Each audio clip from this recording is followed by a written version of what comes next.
Watching the Western Athletic Conference on ESPN. We have flipped the calendar. It's the final month of the regular season, and two teams trying to build some momentum here in the last few weeks. It's the Baylor Bears visiting Abilene, Texas, and the ACU Wildcats. Welcome in here to Crutcher Scott Field on the campus of Abilene Christian University. The second time the Bears and the Wildcats have been on the field together. You see the records there. Baylor at 15-29, ACU at 26-16. Andy Penny alongside Coy Oslin on what should be an entertaining midweek game tonight as these two teams again on the field for the second time this year. And we'll see a familiar pitching matchup. Blake Anderson the start, Blake Helton the start for Baylor. It's a battle of Blakes tonight, the Wildcats and the Bears. Yeah, if you're looking at this lineup between these two pitchers, Blake Anderson had a really good start against Baylor. He's come rough off lately, but has a really good chance to rebound against someone he's familiar with. Same deal with Blake Helton. Hopefully he can get some momentum going in this game. Both of these teams, again, trying to build some momentum here in the last month of the season. The second time these two teams have played. The first time it was down in Waco. And for more about that first contest, let's send it down to Carrie on the field. Carrie? Thanks, Andy. Though ACU and Baylor have only been playing against each other since 2019, there have been plenty of close matchups, including their most recent game. The March 28th game in Waco, Texas was action-packed, drama-filled, and went to 11 innings. The Wildcats struck first in the 5th and 7th innings, giving ACU a 2-0 lead, but the Bears struck back in the bottom of the 9th, sending the games to extras. Then, Grayson Tatro hit a 3-1 home run in the top of the 11th to seal ACU's first ever program win against the Bears. With that action-packed game already in the books, we'll see if we'll get another classic tonight here in Crutcher Scott Field. Guys, back to you. Thank you, Carrie. You see the Wildcats taking the field here for the bottom of the first. That was an entertaining game back at the end of March. A Grayson Tatro 3-run home run to give the Wildcats the lead. It seems like, Coy, the midweek has featured the Big 12 a lot this year for ACU, and they'll get another chance to play Baylor tonight. Yeah, it's become second nature for ACU to play these Big 12 teams, and they found some luck this year against OU and Baylor. Come on, some tough times against TCU and Texas, but coming in here now, you've got Blake Anderson, who faced them back in that game. 7.24 ERA and 32 and a thirds innings, 45 strikeouts to 18 walks. That's a pretty good number for him against Baylor. He went 3 innings with 2 hits and no runs, so a pretty good outing for him. And maybe he can bring that familiarity to this game. Leads the team. This is 20th appearance of the year, his 6th start as well. He'll be on a pitch count tonight. He's a guy who is valuable out of the bullpen on the weekends with a big weekend series versus Utah Tech coming up this weekend. We think we'll see pitch by committee tonight, but Anderson will get the ball to get things underway. He'll face this Baylor lineup under head coach Mitch Thompson in his first year.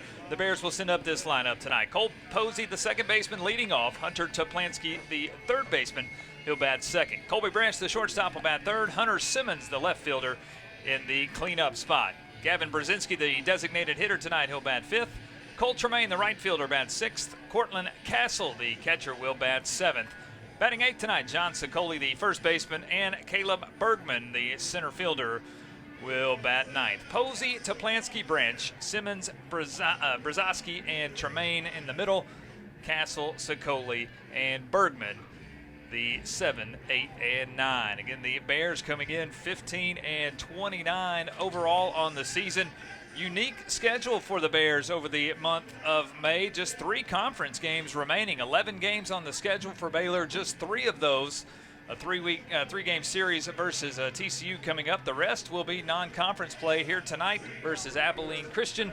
Tomorrow night they host Texas A&M Corpus Christi. So ready to get things underway with still a lot of baseball to go here in 2023. As we are ready, Anderson on the mound, the right-hander out of Royce City, Texas, Dodge City Community College. He is ready to go as he is into the wind in the first offering to Cole Posey. The fastball on the outside. There you see Posey's numbers on the year. As he took over in the leadoff spot back on April the 4th. It's now his 17th game in the leadoff spot here for the green and gold. The 1-0 on the outside. Quickly 2 balls and no strikes. Yeah, Anderson having a hard time finding that strike zone. Posey, he bats kind of crouched down, so that can limit that strike zone for a pitcher, so maybe you try to come back in here with some heat. There's another one that misses down low. 3 balls and no strikes.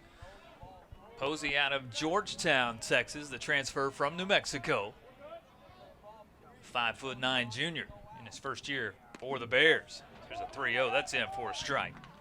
3 balls and 1 strike. Again, these teams played on March 28th. They went extra innings, 11-inning contest in at Baylor Ballpark. There's a 3-1. That's lifted into left field, and nobody will get there. Fall in no man's land. As the wind is blowing in tonight from left center field. Tatro in left, Britt in center, just not a great jump on it, and it's a Texas leaguer for Cole Posey. He's got a leadoff single. Yeah, high in the zone there, and all you can do is just shoot that one on a line and hope that you don't put too much on it. Like you said, no man's land, that's exactly where you want to hit a pitch like that. 1 on, nobody out. Hunter Toplansky, the third baseman. He's in on the left side. 331 the average. That's second on the team for Hunter.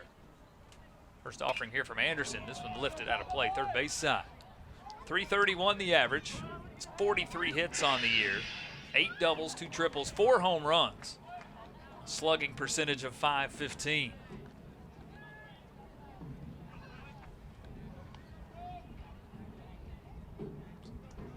Both teams in the colored tops tonight. ACU in the purple and the Bears in the green. As the 0-1 catches the outside portion. Toplansky didn't like it. He's behind in the count, 0-2. A good pitch there on the outside of the zone. Maybe it found it, maybe it didn't, but either way, good work behind the dish with that glove for Tanner Tweed.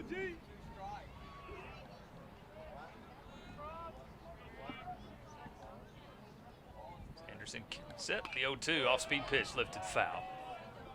And out of play.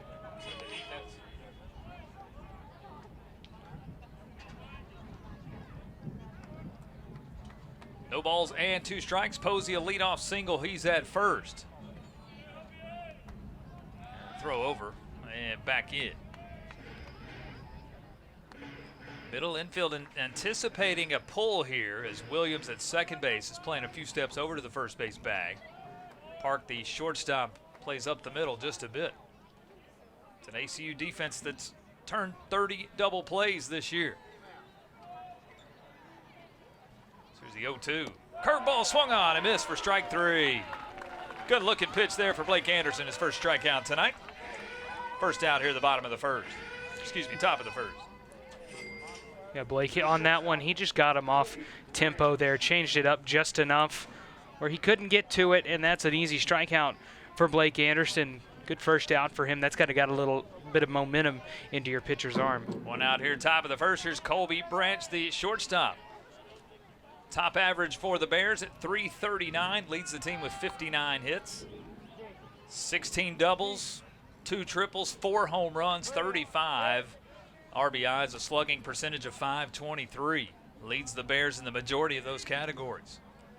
He started all now 45 games for the Bears. Starting shortstop. Sanderson out of the stretch, first pitch, runner on the move. Fake the steal. And he's back to first. Let's take a look at the Wildcat defense. It's Tatro in left, Britt in center, Holden Rook to start in right, Maddox Meese at third, Crew Park the shortstop, Garrett Williams at second, Jake Skaggs over at first, Tanner Tweed, the battery mate of Blake Anderson. Wildcats 4th in the country in fielding percentage at .983. In 30 double plays on the years. Here's a curveball chance for 2, right through the wickets of Park, through the 5-hole and into center field. Posey will round second. He'll get to third. Runners on the corners here for the Bears. Routine play should have been a double play ball. Instead, it'll go as an E6. Yeah, it's a difficult play at shortstop, and a lot of credit's got to go out to center field and Logan Britt for not wanting to just throw that one back in there. That can cause a lot more problems than you need to. So runners on the corner, but that double play ball is still in effect. Branch now at first. Posey over at third. Runners on the corners with 1 out. There's another look at this one. Yeah, just a second late. Yep. Play the Park should have made. And it is ruled officially an error now at E6 on the play. Hunter Simmons, the starting left fielder, will now step in. 309 the average for the righty. First pitch catches the upper portion of the zone for a strike. See the average there at 309. 3 home runs, 29 RBIs. Another Metroplex product here for the Bears. So we'll play in sunshine here in the first innings. And throw over to first, and back in is Branch. Temperature tonight, 84 degrees to start. Partly cloudy skies. Winds are light. For West Texas, light 10 to 15 miles an hour. And again, it blows in from left field. It'll be more of a pitcher's ballpark tonight. There's an off-speed pitch hit up the middle. That will get into center field, a base hit. Coming in to score is Posey. Moving up to second is Branch. It's an RBI single for Hunter Simmons. And the Bears strike first tonight, 1-0 here, top of the first. Yeah, Simmons this season, he's batting .290 with runners on base, .348 with runners in scoring position, and he's going to tack on to that number right there with an easy one through the gap and into center field. And the inning still going here. Gavin Brzezowski, the designated hitter tonight. Branch at second, Simmons now at first. Extra outs tonight here in this top of the first.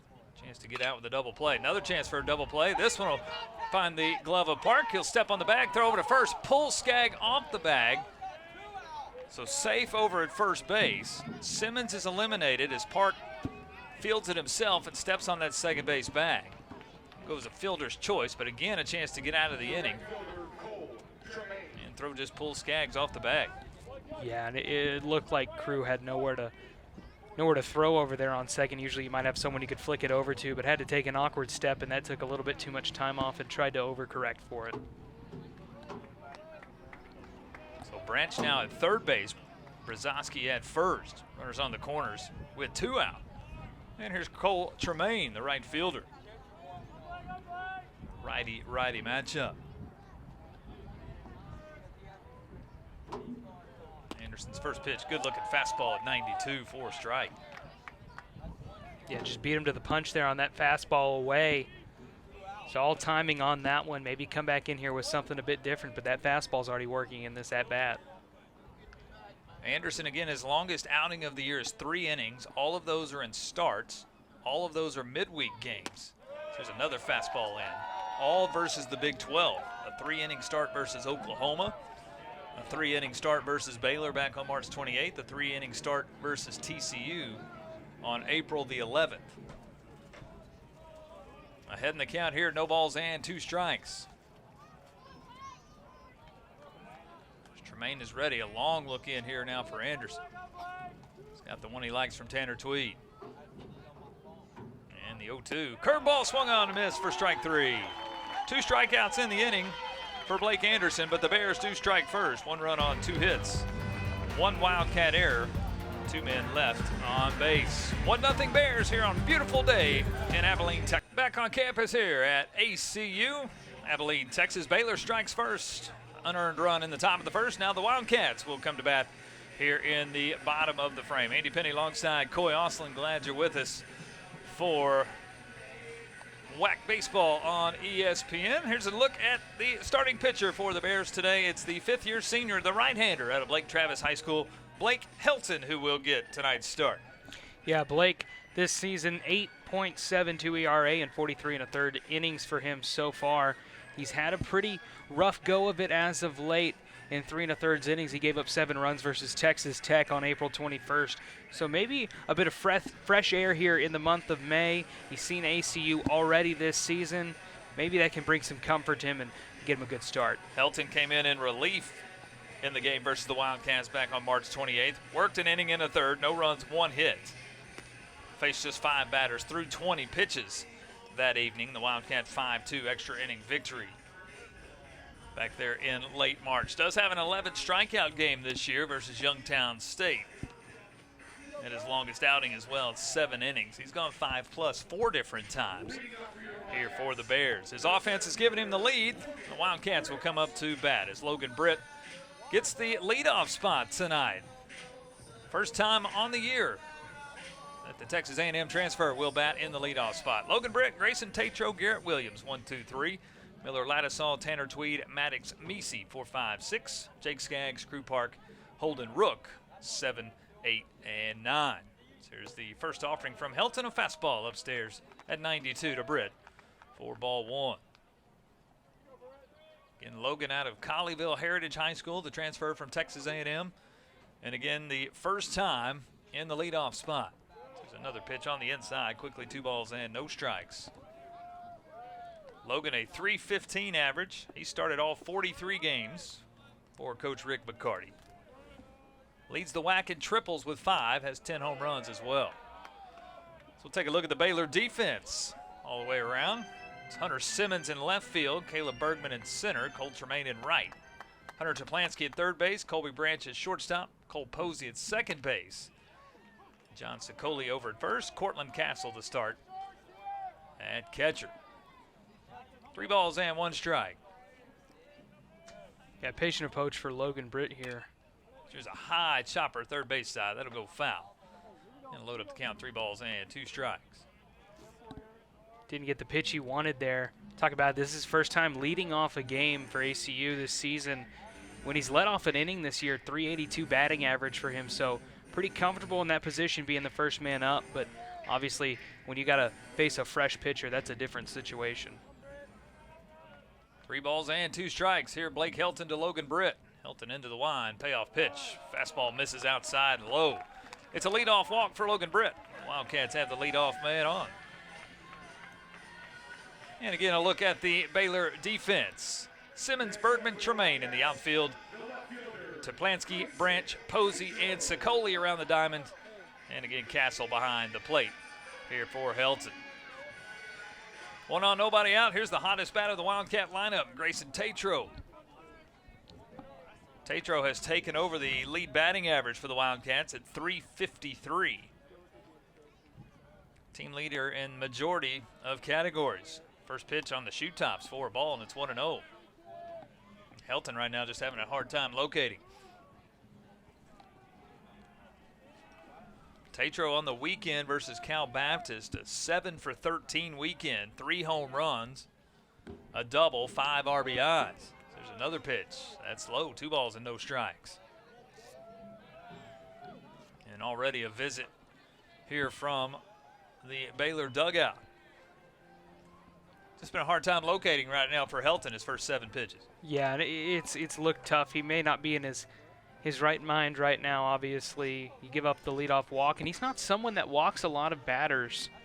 Well, for when he relieves, he does every now and then, but he's got to find that control here early on. It's just the first inning. You got a runner on first. Find a ground ball maybe. Just find your stuff. You've got it.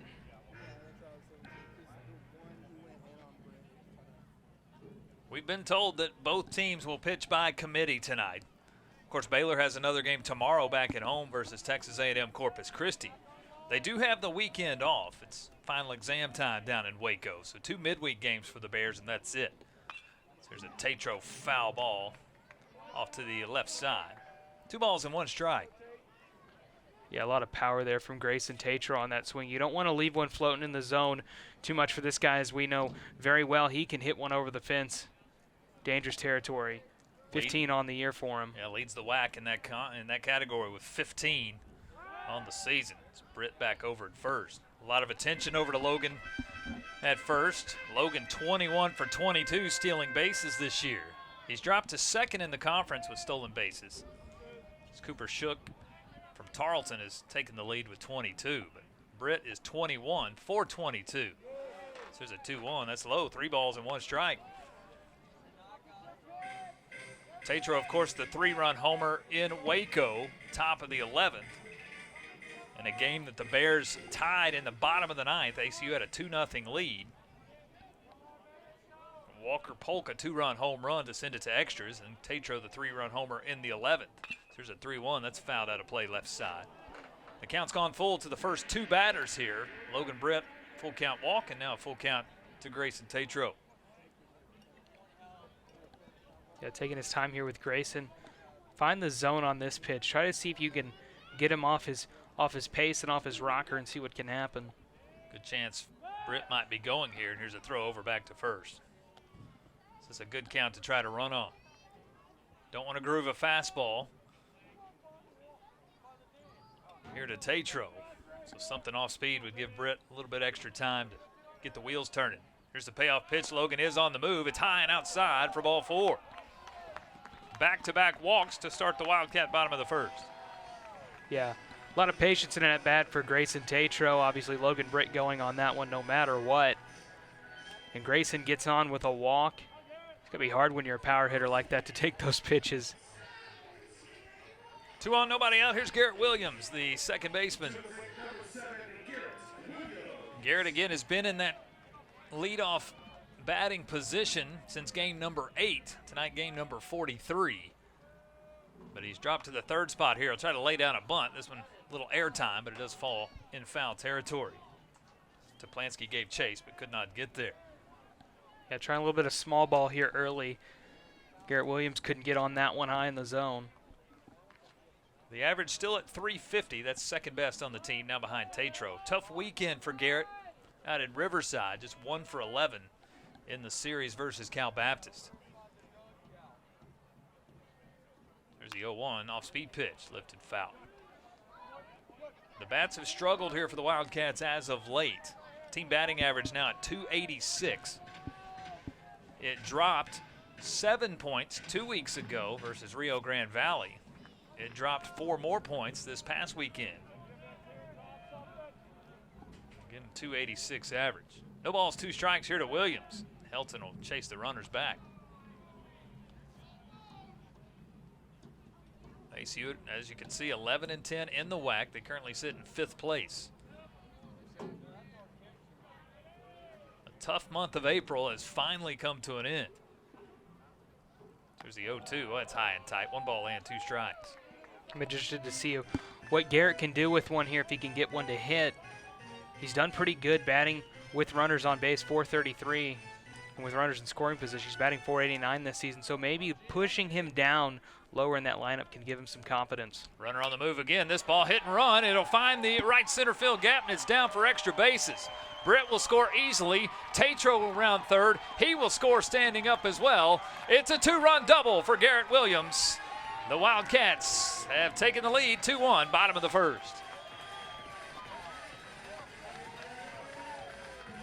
Hit and run the entire way. Great job by Garrett to take it the opposite way. He took it where it was pitched, which was the opposite field. Yeah, that one hung in the zone just a little bit too much, and it found that gap, and you could do nothing. Good rebound by Tremaine out in right field, getting that one in quickly before anything else could happen. But Garrett Williams gets him 2 runs and maybe the end of that cold streak for him. RBIs 30 and 31 for Williams.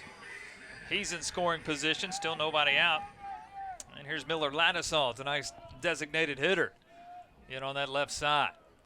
Helton's first offering to him, fastball outside. 93 on the gun, good velocity. This location has struggled here out of the chute. Miller on the year, 281 the average, makes his 43rd start of the year. Here's a pitch lifted foul, third base side.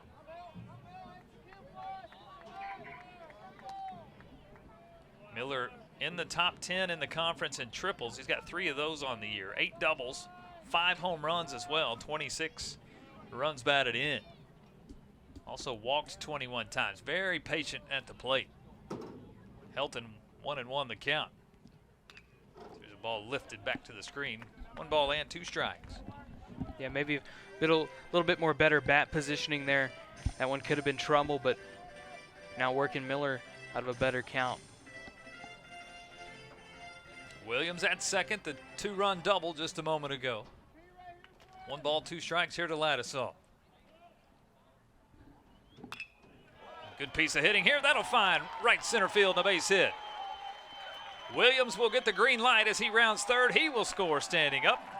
It's an RBI single for Miller Ladisall and the Wildcats. The bats are hot early. It's 3-1 here, bottom of the first. Yeah, and a long single there for Miller Ladisall. Bounces that one into that gap again. And it's going to bring home Williams. That's a really tough ball to hit, and he did a really good job driving it into left center field. So still nobody out here, bottom of the first. Ladisall now at first with the RBI single. That's Miller's 27th RBI of the year. And now Tanner Tweed. Tanner just below 300 the average at 299. First pitch from Helton. Good looking curveball, catches the outside portion. 299 the average for Tanner. 8 home runs, 30 RBIs. Out of Red Bluff, California. Got a chance to go back to his home state this past weekend. There's an off-speed pitch lifted down the left field line, but it will go foul. Had good distance on it, but it's quickly 0-2. Yeah, a little bit behind on his swing there. He crushed that one. Everyone here admired it, even the outfielders. But a long foul ball for a strike. Ladisaw, nice lead at first. Bear defense, of course, at double play depth. Here's the 0-2. Check swing, fouled out of play. Bears at 6-15 in the conference, currently in 9th place. The top 8 teams will make the Big 12 tournament. Baylor's in a need to win their final series, just one conference series remaining. 8 opponents, 24 total games. They've played 21 of their 24. They have a series at TCU remaining. So there's a curveball, catches the inside portion. Backwards K for strike 3. Helton, a good looking pitch. He's got his first out, bottom of the first.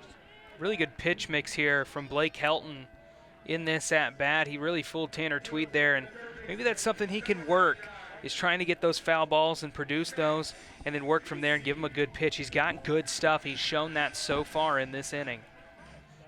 It's his 42nd strikeout of the year. And here's Maddox Meesey, the freshman third baseman of San Antonio. Throw over to first. Bang, bang play at first, but Ladisaw back in. Maddox having himself a nice freshman campaign. 285 is the average. He's got a home run, 19 RBIs. He's become the staple over at third base for Rick McCarty. Another throw over, and Ladisaw back in. Of course, Maddox has made a name for himself, the flair for the dramatic 3 walk-off hits on the year.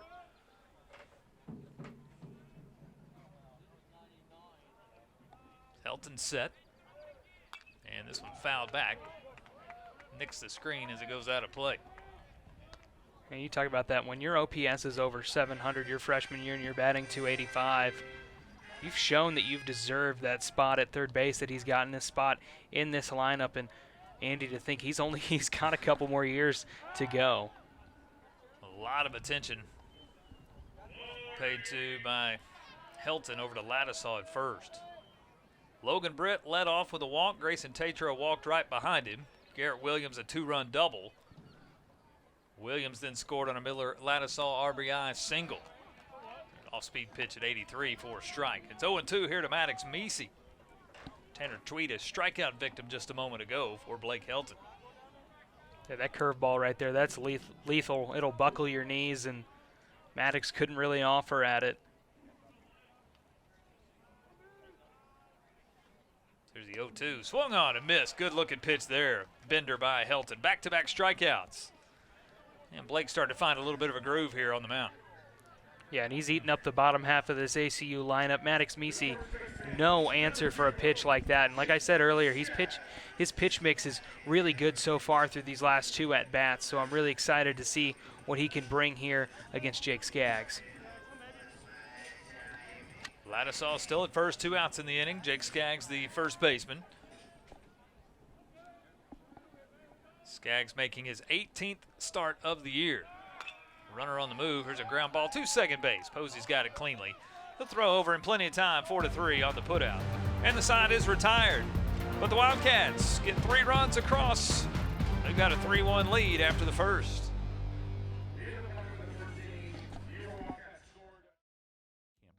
To build a better future. Surely they could not have imagined how much their vision would grow. Today, Abilene Christian is recognized in national benchmarks for student success outcomes, research productivity, and athletic accomplishments. As we embark on next steps, we are uniquely poised to become one of the nation's premier Christian universities. We invite you to join us. We will climb higher together.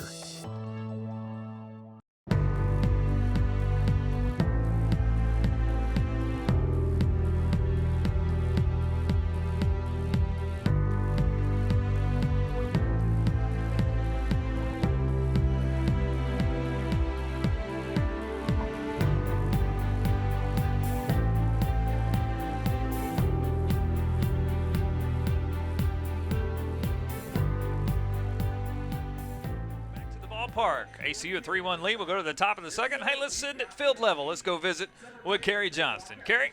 Thanks, Andy. In this age of the NCAA, many players have transferred to new teams and made immediate impacts on their team. For ACU, that player is junior outfielder Logan Britt. Britt has played for Texas A&M, earning 71 starts before transferring to ACU. He has had an immediate impact on the Wildcats, hitting a .315 percentage and earned 52 hits and 38 runs. So it'll be interesting to see how Britt will continue to impact ACU for the rest of the season as well as this matchup. Guys, back to you. Thank you, Carrie. We saw there Coy in the bottom of the first. He was in the leadoff spot for the first time this season, and Wildcat offense generates 3 runs. Yeah, heck of a ball player, and you've seen what he can bring to a ball game all year long if you followed ACU, and really good to see these two teams with the bright futures they have with some really good players with a couple more years to come. Top of the second, Cortland Castle will lead things off. First pitch swinging, drives one into center field for a base hit. And the sophomore, the local product out of Midway High School, has extended his hitting streak to 8 games. First pitch swinging and a leadoff single here in the top of the second. Yeah, really beautiful single here. High in the zone. That one just hung in there a little bit too much, and Blake Anderson paid for it. Anticipating fastball, and he got the fastball at 92. The Bears have the leadoff man on for the second time in 2 innings. And here's John Sicoli, the first baseman. First offering from Anderson. It's outside. Sicoli again, the first baseman you can see from East Texas. And Tyler, 239 that average. 5 home runs, 18 RBIs. It's a Bear team as a team, 255 the average. They've hit 32 home runs on the year. This one high and outside. 2 balls and no strikes. Coy, we were talking in the break. I think Blake Anderson's had a little haircut since the last time we saw him. Yeah, had a little bit of flow last time. There is no flow. Yeah. It's a straight buzz on the backside of that white cap tonight. Does not match the picture in the scorebook. The 2 O's on the outside. 3 balls and no strikes. Blake having a little bit of control issue here. Trying to find that strike zone. Having a runner on base can really do that to you in a game, especially even early on when you're trying to find your groove. Probably see take sign here from Sicoli. 3-0. That's outside for ball 4. 4-pitch walk, and the Bears have their first 2 guys on. Castle will make his way to second. Sicoli down at first. 2 on, nobody out. And here comes Caleb Bergman.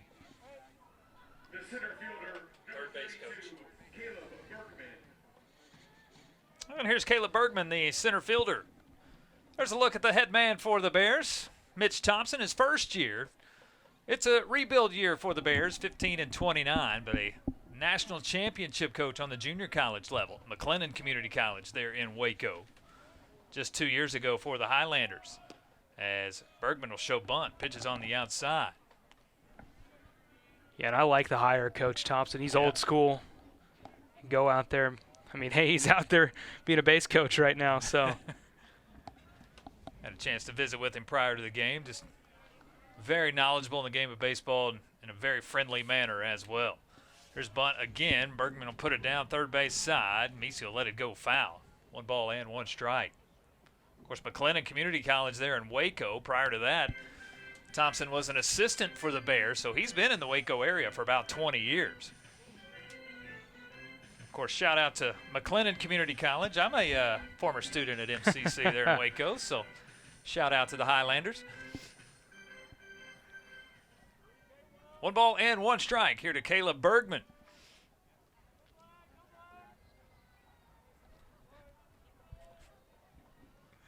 Anderson a long look out at second. Bunt again for Bergman. He'll put it down third base side. Meese, his only play will be to first.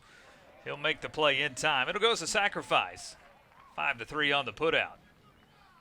Job well done for Caleb Bergman as Castle moves to third, Sicoli to second.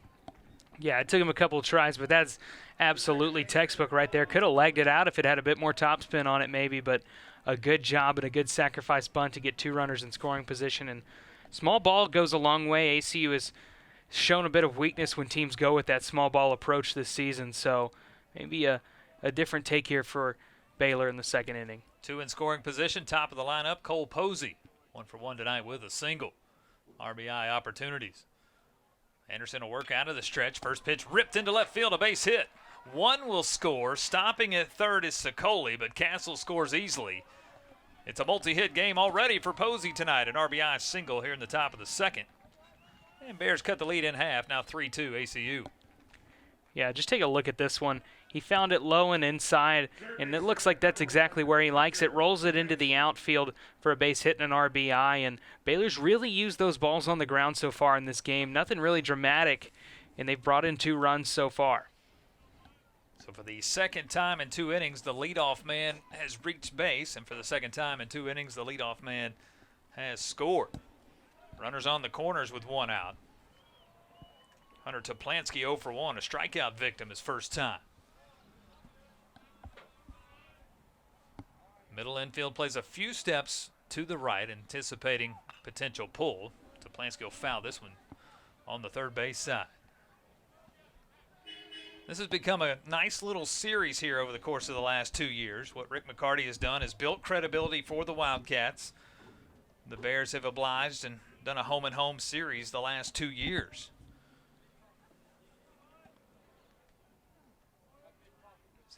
Anderson comes set in the 0-1. Stay on the outside. Yeah, building that reputation, that's been a big part of what ACU's doing here. And, you know, that's a good thing to bring in these big teams, but also when you do recruiting, it gets your name out there. It gets these other players looking at you going, hey, you know, how do you find a Logan Britt? That's how. You get a guy to come here and see this team. 1 ball and 1 strike. Here's a throw over to first. Of course, 8 games on the schedule for ACU versus Big 12 this year. Potentially 8. Of course, 1 was called in the bottom of the 4th inning last week. ACU had a 6-0 lead on Texas Tech before the skies opened up here in Abilene. No decision yet on how that one will play out. So here's a ground ball right side. Nice play, Williams. He'll chase it to the bag. A bang-bang play, and out at first is Toplansky. The very unique 4 unassisted over at first, but it is an RBI. Sicoli comes in to score. And we're tied at 3. Yeah, look at this one. A little bouncer, but that's going to do the job for you. And Logan Williams, boy, he put the wheels on to get that out. First base coach disagreed, but, hey, that's your job. Don't know if I've ever had a 4 unassisted in the scorebook. As you'll see, Toplansky gets down the line in a hurry. Sicoli comes in to score. So do a job. The Wildcat defense was willing to give up the run for the out. Williams able to get the out. The Bears get the run in. Here comes Rick McCarty out of the first base dugout. Don't know if we'll see pitching change quite yet. The pitch count for Anderson is at 30. So Rick, a long look down, and it looks like he will make the change. Good outing for Blake. He got some work in, and Rick's going to go to the bullpen here in the second. Yeah, showed some good stuff. Skip has to come in here and take over, but good start. We'll tell you about the new Wildcat pitcher after this timeout. 3-3 Bears and Wildcats here in the top of the second.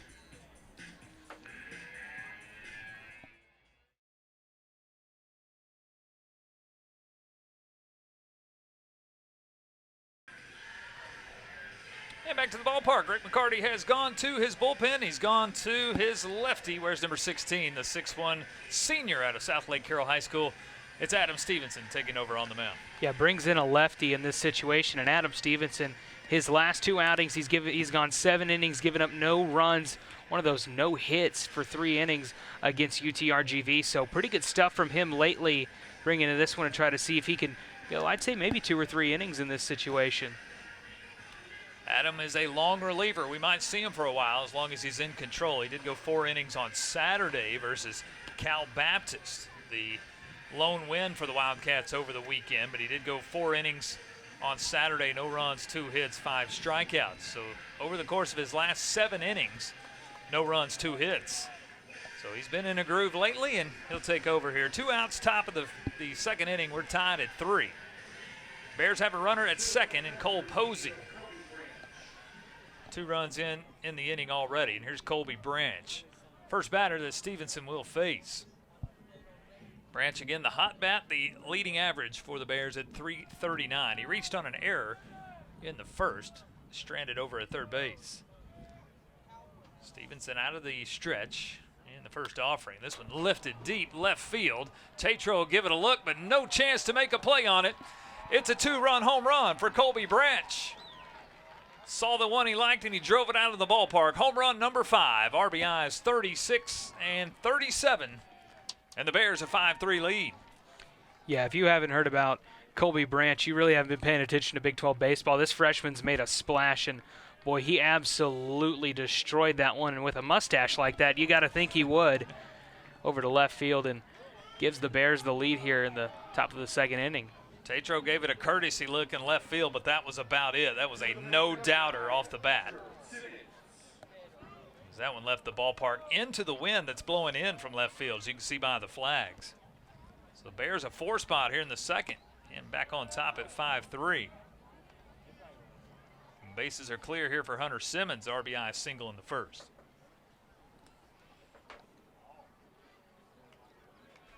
Posey with his 2 hits tonight, multi-hit game number 13 on the year. Here's a ball lifted into right. Rook is underneath it, a few steps over to his left. He'll make the catch, and the side is retired. But the Bears, big inning, a crooked number on the scoreboard. They've got a 5-3 lead after 1.5.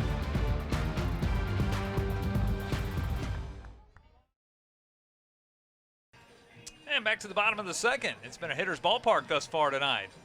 Every inning has a number attached to it that's not a 0. Bears a 5-3 lead. Blake Helton back on the mound, and he's got to feel a little bit more relaxed after his Bears put up a 4 spot.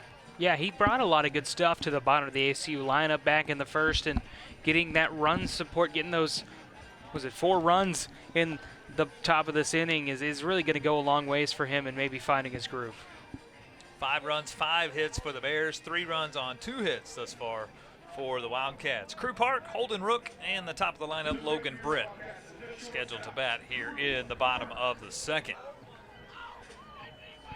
The Wildcats have already gone to the bullpen in the second inning. Helton with 29 pitches in the first inning. See how long he goes tonight. Here's first offering to Crew Park, the shortstop. Is in for a strike. Park at 230 the average. He makes his 43rd start of the year. There's a ball lifted foul, and it's quickly no balls and 2 strikes. Let's look at the head man, Rick McCarty, in his 5th season here at ACU, won his 125th game over the weekend in his time here at ACU. Here's a ground ball to shortstop. Branch has it on 2 hops. Nice strong throw over to Sicoli in time. 6-3 on the put out. Yeah, Rick, excuse me. Go ahead. Textbook 6-3 right there. Just really good bouncer over. Again, looking at Coach McCarty, he just solidified another 25-win season. Did that over the weekend. So in that 4 or 5 years, the only year he did not was the COVID season. Trying to close in on his 3rd consecutive 30-win season. Should have a good chance to do that here in the month of May. Here's the first offering to Holden Rook. And it is in for a strike. Rook out of the Woodlands, just north of the Houston area, and the batting average just shy of 300. There's a curveball swung on and missed. It's quickly 0-2. Rook has really taken over out in right field. He makes his 13th start tonight. There's the 0-2. Fastball on the outside for strike 3. 3rd strikeout tonight for Blake Helton. 2 up, 2 down. Yeah, Blake Helton, he's really brought a different type of swagger to this inning. You can tell by the way he's on the mound. He's in control, he feels like, and what a strikeout pitch from him. It's that second out early on here. So first time through the lineup for the Wildcats. The first 4 reached, 3 of them scored. The last 5 all retired. Now 5 in a row sat down by Helton. Top of the lineup, here's Logan Britt. Helton starts him off with a curveball down low for a ball. Logan walked his first time, came around and scored.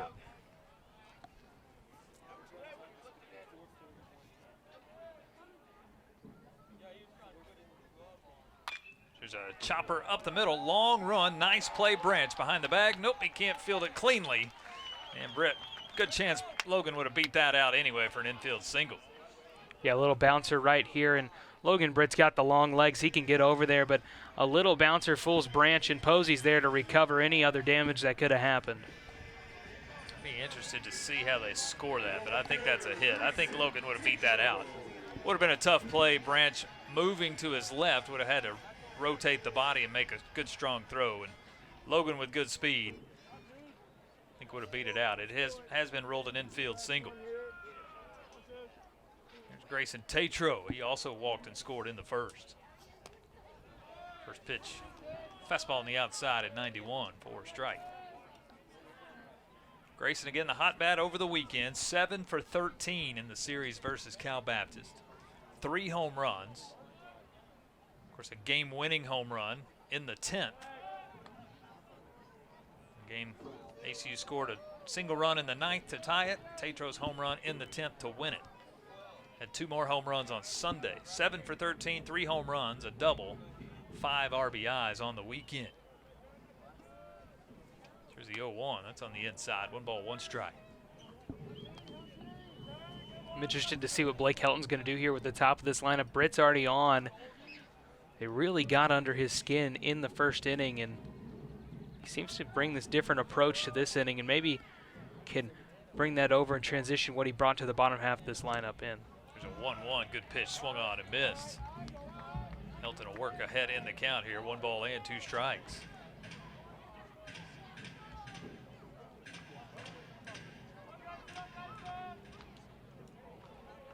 Spread over at first, a nice lead. Helton comes set and a throw over, and Logan back in. We've had a great crowd fill in here. This is consecutive Tuesday nights. Texas Tech was here last Tuesday, Baylor here tonight, and the Abilene, ACU, and Baylor crowd tonight have responded. The good crowd here at Crutcher Scott. Here's the 1-2.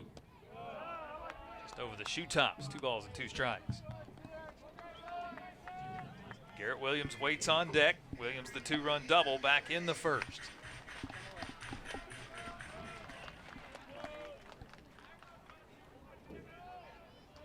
This might be a runner's count here at 2-2. Helton set, Logan on the move. The 2-2's in for strike 3. It's not going to matter. 4th strikeout of the night for Blake Helton. And the side is retired. 2 innings in the books here in Abilene. Bears a 5-3 lead.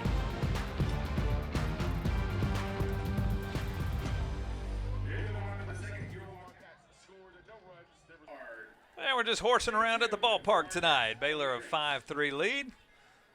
Always some fun for the kids, right, Coy? Yeah, that first kid, I tell you, he is gone.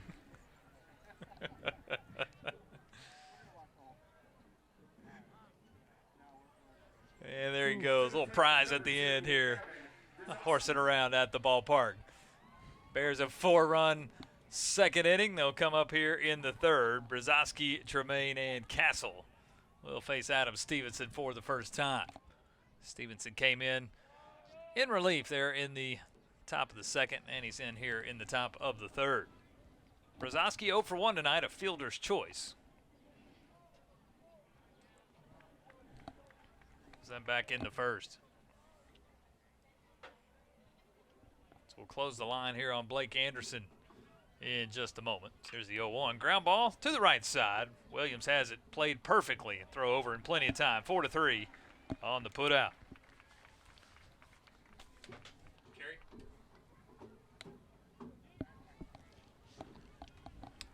One up, one down. Hey, let's go field level again. Let's visit with Kerry Johnston, field level. Kerry.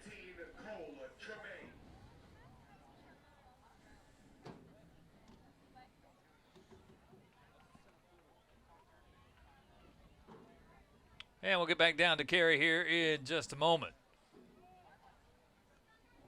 1 out here in the 3rd, and here's Cole Tremaine, a strikeout victim, back in the 1st. Close the line again on Blake Anderson, the starter for the Wildcats tonight, an inning and 2/3. 4 runs, 3 of them were earned on 4 hits. 2 strikeouts and a walk, 29 pitches for Blake tonight. 1 ball and 1 strike here to Cole Tremaine. Yeah, and he was really working Baylor really slow throughout this. It's been a change of pace with Adam Stevenson out here already.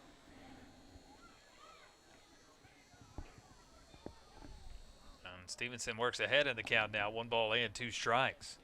The artificial lights are coming on here at Crutcher Scott. We played in the natural light, the sunlight, but artificial is starting to come in here. 1 ball and 2 strikes. Here's the 1-2. This one lifted right side, foul territory, long run for Skaggs. He'll give way to Rook, the right fielder, in foul territory. He'll make the catch. Nice job of covering some turf, and Holden Rook able to get there and make the catch. Yeah, Holden Rook, he's got a little bit of speed and a good job slowing up there for Jake Skaggs and Logan Williams. Hey, let's try Kerry Johnson again, field level. Kerry?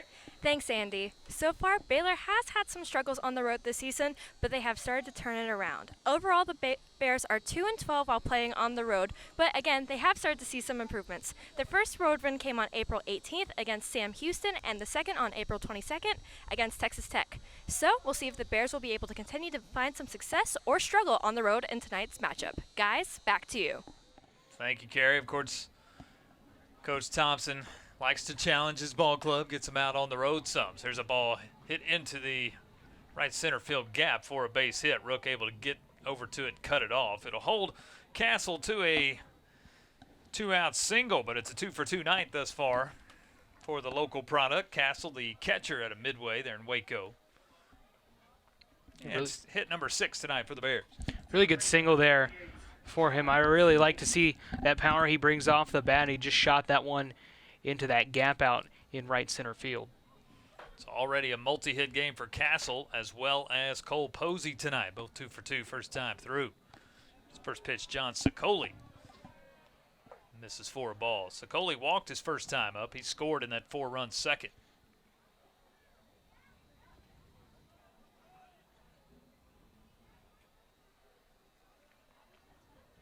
Here's the pitch, and that's in for a strike. Runner on the move, a late break.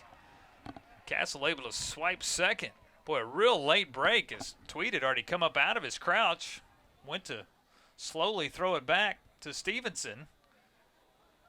I don't think anybody realized. Yeah, Castle broke on it. Tweed actually looked down the third baseline as he came up out of the crouch, and I think Castle saw something he liked there. Secondary jump and able to steal the bag. Now in scoring position. There's a 1-1 swung on and missed. 1-2 to John Sicoli. Yeah, that one's a tough pitch to hit at 89 right there. Adam Stevenson now flirting.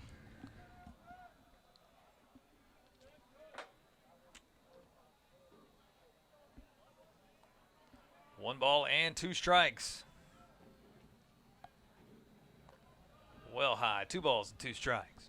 Yeah, that one got away from Adam there. High and away. He's thinking about the fact that Castle's on second right now.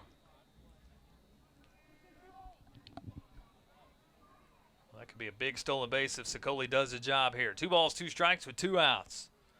Bears scored 1 in the first, 4 more in the second. Trying to scratch across 1 here in the third. Here's the 2-2. Curveball swung on and missed for strike 3. Good looking pitch for Adam Stevenson to get the Wildcats out of damage. And the side is retired. 2.5 complete here at Crutcher Scott. Bears have a lead on the Wildcats, 5-3 after 2.5. Blake Helton out for his 3rd inning of work. Really settled down after a rocky bottom of the first, but he's got a 5-3 lead and he's back for inning number 3. Yeah, only gave up that single to Logan Britt back in the 2nd inning, and I really liked what he's brought. His pitch mix is really shaken up, and he seems to have all the confidence in the world and is bringing that swagger to the mound that our starting pitcher needs to bring in these games. And, hey, Coach thinks he's got the stuff too right now. So 42 pitches through the first 2 innings, 4 strikeouts for the 5th-year senior right-hander out of Lake Travis. And he'll start off with Garrett Williams here. And first pitch to Garrett in for a strike. And 2-1. Garrett the big hit in the first inning, a 2-run double. Scored Britt and Tatro. Baylor scored 1 in the first. ACU with 3 in the bottom of the first. Baylor answered with 4 in the top of the second. That's where we still are here at 5-3. It's good to see Garrett get the hit back in the bottom of the first inning. He had a rough weekend out of Riverside, just 1 for 11. Again, he led the Wildcats in batting average for a better portion of 2 months. He's dropped into the 2nd in that category behind Grayson Tatro. There's a 2-1 lifted out of play. Down the right field line, might stay in. Sicoli will give chase. He's at the wall, and the Crutcher Scott boundary lines do Garrett Williams a favor. He'll get another pitch at 2-2. Yeah, that out of play area here at Crutcher Scott, it's absolutely massive. So there's a lot of room to make play, but sometimes that wind's not going to help you enough, and they're still going to go foul.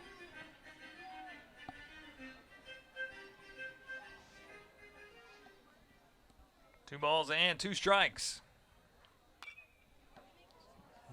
Hit off the end of the bat. We'll do 2-2 again.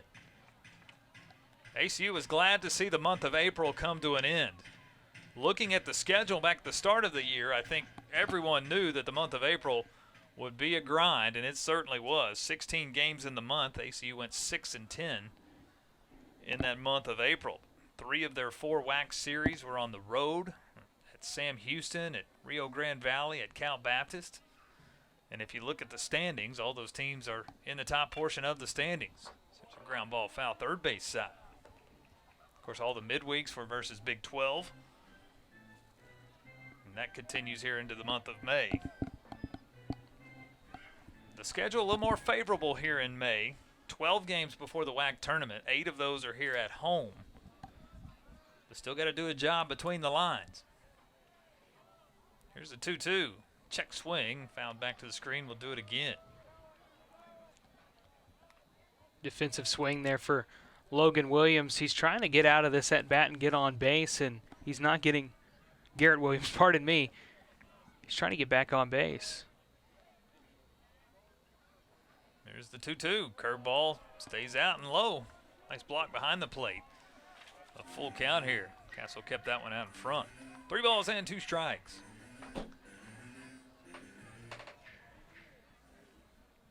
Payoff pitch. Ground ball to shortstop. Branch will gobble it up. Throw over. And plenty of time to Sicoli. 6-3 on the putout. Of course, the Bears here in the month of May, again, 11 games on the May schedule.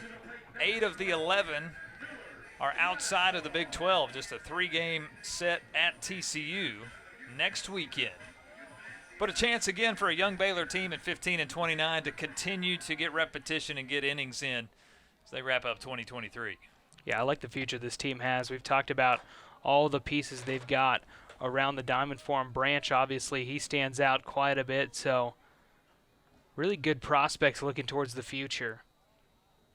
Here's Miller Ladisaw, an RBI single. He'll lift this one into right field. Charging hard is Tremaine, and he will get under it and make the catch. A little soft liner that was dying in a hurry, but Tremaine had it tracked right off the bat, and he's able to make the catch. Yeah, really good job right here. This is one that I'm going to bet has a pretty good expected batting average off the bat, but Tremaine is there, charges in on it, and that's good field positioning for him. Quickly, 2 outs here, bottom of the third. Here's Tanner Tweed, a strikeout victim. Back in the first. Elton got him on a curveball looking. First pitch here, a fastball at 91 for a strike. Tanner was really where he got his role going back in the first, so hopefully Blake Anderson, or not Blake Anderson, sorry about that. Blake Helton can really work from here. No balls and 2 strikes. Helton again, a 7-inning performance earlier this year versus Youngstown State, a game he had 11 strikeouts. There's the 0-2, ground foul. Baylor showed signs of success this year, won 2 of 3 versus Kansas State. Of course, KSU in second place in the Big 12. They beat Oklahoma 2 of 3 as well. So a lot of upside for this team, just trying to put it all together, build something special again in Waco. There's the 0-2 again. It's on the outside, 1 ball and 2 strikes.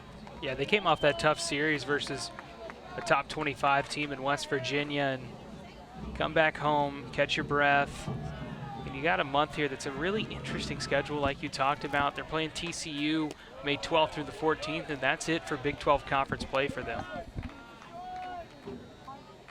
Have to have a good weekend there in Fort Worth and probably some help in the rest of the Big 12 to try to get into that Big 12 tournament at Globe Life Fields. There's a 2-2. That one ripped into left field, and it will fall in front of Simmons and skip the wall.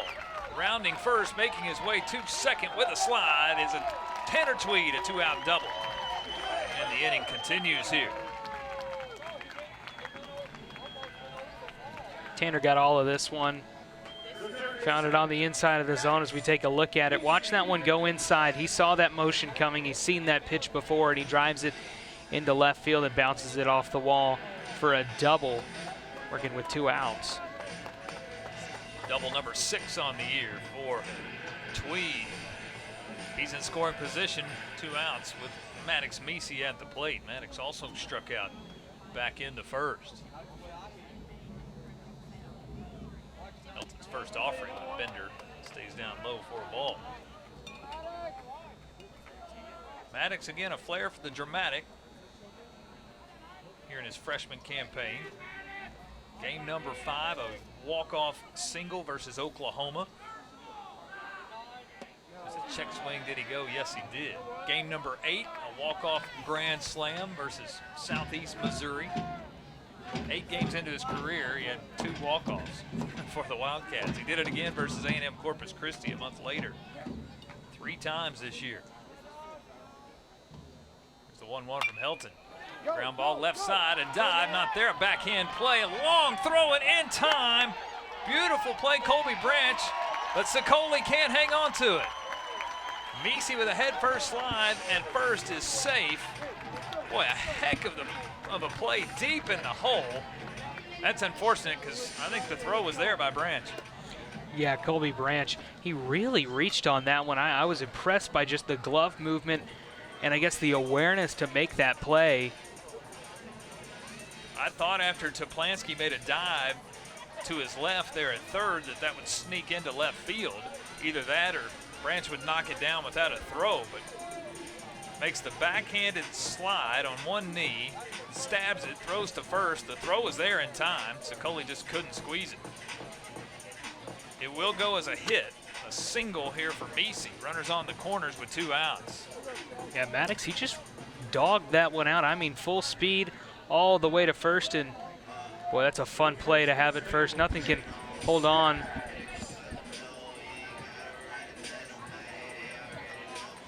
So runners on the corners here for the Wildcats. Little 2-out rally. Tweed a double, Meese now the single. Jake Skaggs 0 for 1, a ground out. First pitch ripped into right field. Tremaine is on it, makes a dive, he can't come up with it. It's down clean, everybody's safe. Tweed will come in to score. It will go as an RBI single. And the Wildcats back within 1 at 5-4. Good piece of hitting for Jake Skaggs there. And when he got under that one, I wasn't sure where it was going to go, and a good fielding effort by Jermaine in right field stopped it from being anything but more trouble. You think, oh, he dropped the ball. No, he didn't. He prevented anything else from happening, and that's just good defense. Well, I thought Tremaine off the bat would have a chance after what we saw earlier in the inning where he charged the ball and right and made the catch. Had to make a dive. He's fortunate he knocked that ball down, because if that gets by him, it's probably an inside the park home run. He keeps it to a single, but an RBI single as Tweed scored. Now a 5-4 game. Here's Crew Park 0 for 1 tonight. Meese at second, Skaggs now at first. Helton was cruising along here in the third. Now 3 consecutive Wildcat hits. Pitch on the outside, 2 balls and no strikes. Pitch count up over 60 now for Helton. No activity brewing, though, in the Baylor bullpen.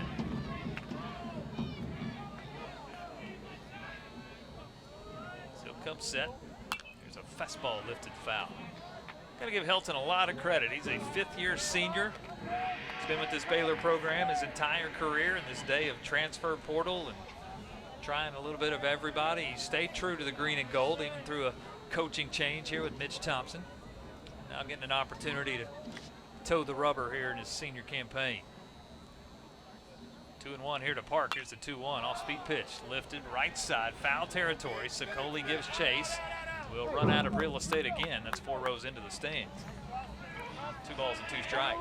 Yeah, that wind might have helped that one just a little bit get foul. Sicoli thought he had a play on it.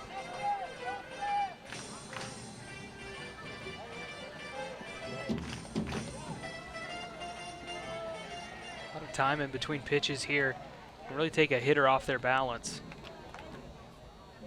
2 balls and 2 strikes. Fouled third base side. We are playing at a snail's pace tonight, bottom of the third. 6 o'clock first pitch, almost at 7:15. 3 consecutive hits here for the Wildcats. Runners at first and second, 2 outs, 2 balls and 2 strikes. There's a 2-2. Curveball stays in, full count. Holden Rook waits on deck in the 9 spot. If the inning continues. Crew Park, he's doing exactly what you're asking your batter to do in this situation, is really work the pitcher, try to get him to throw some pitches to you. There's a payoff pitch, high and tight. I believe it actually hits Park, and it does. It goes a hit by pitch. Home plate umpire Joe Landine called for time as that, yep, caught the jersey. Would have been ball 4 anyway. And the bases are now loaded here for the Wildcats. Messi at third, Skaggs at second. Park now at first. And here's Holden Rook. 0 for 1 tonight. He struck out back in the second inning. One of 4 strikeouts tonight for Helton. 5-4 game, bottom of the third. First offering, off-speed pitch, foul, third base side. It's a tough pitch not to swing at, especially with bases loaded. Rook, this is his first chance this season with bases loaded to have an at-bat, so trying to find his groove here, so to say. This becomes a huge at-bat here in the early innings. Top of the lineup waits on deck. There's the 0-1. This one put into right field. It will fall for a base hit. 1 run is in. Here comes Skaggs. He'll be at play at the plate. A head first slide, and he is in. It's a 2-run single for Holden Rook. The Wildcats have taken the lead back here, bottom of the third at 6-5. Yeah, Holden Rook, what a good at-bat for him. He really goes up there and is patient with it and finds his ball and grooves it over into right field. A bit of placement hitting there for the young man and brings in 2 runs. And it's a completely different ball game now, Andy. Good piece of hitting, took it the opposite way. Play at the plate, as you'll see Messi score first. Skaggs the head first slide, just beats the throw coming in from Tremaine in right field. Skaggs scores and the Wildcats a 6-5 lead. Yeah, go ahead.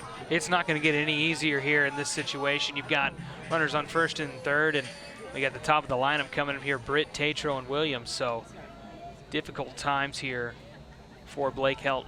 That's a good job by Park to continue to move as well, first to third as the throw came in to try to get Skaggs at the plate. Park kept moving to third as well. So as you mentioned, runners on the corners now with 2 outs. That's now 5 consecutive Wildcats that have reached after Helton retired the first 2 in the inning. It's a 2-out rally, 3 runs across, runners on the corners. Logan Britt's been on both times tonight, a walk and a single.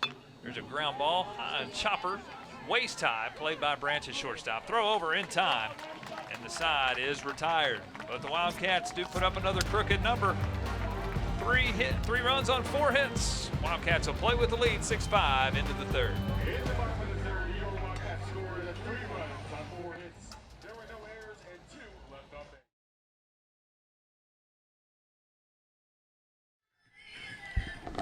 We move to the middle innings, top of the fourth. ACU a 6-5 lead. Rick McCarty's going to the bullpen one more time. Third pitcher we'll see for the Wildcats tonight.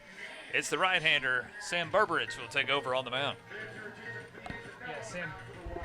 Sam Burbridge coming into this ball game, and well, now he's got a lead. Maybe he thought he was coming into a different game here, and so far this season, Sam trying to find some late season groove and really look towards that WAC playoffs. As we've talked about, 8.49 ERA on the season for him in 11 2/3 innings. The junior right-hander out of Terrell, Texas, in East Texas. Seward County Community College is where he started his career, and now pitches here for the Wildcats. 6 runs on 7 hits, 1 error committed by ACU thus far. 5 runs on 6 hits for the Bears. No errors committed by the visitors tonight. will close the line on Adam Stevenson, an inning and a third of work. Just 16 pitches for Adam. 1 run on 2 hits. 1 strikeout tonight as well. And again, another look here at Sam. Pitch by committee tonight for the Wildcats, and we knew that was the game plan. So Sam will probably get a good 20 to 30 pitches in, and we'll keep the carousel moving. Yeah, he's had some pretty good showings this year. 2 2/3 versus CBU just this past weekend, and then a good streak of no earned runs starting on March 5th and ending on April 19th versus Texas. So a good stretch for him. He'll start with Caleb Bergman, the center fielder, in the 9 spot. Sam will work out of the stretch even with the bases empty. And ground ball up the middle. Nice play by Williams at second. Nice easy toss over. 1 pitch, 1 out here in the top of the 4th. Good start by Berberich on the mound. Yeah, with his delivery, you're getting a completely different pitcher, so it could throw some batters off pace, and little chipper over to Williams onto first for the first out. And top of the lineup, here comes Cole Posey. 2 for 2 tonight. A single in the first, an RBI single in the second. He scored both times as well. Again, his 17th game in a row. He's been in the leadoff spot for the Bears. He'll show bunt here, pull it back. Boy, just missed it. This ball all the way back to the screen. Look out, Mr. Posey. Yeah, and he spins off of that one. Maybe take that one if you're him, but showing bunt here with 1 out.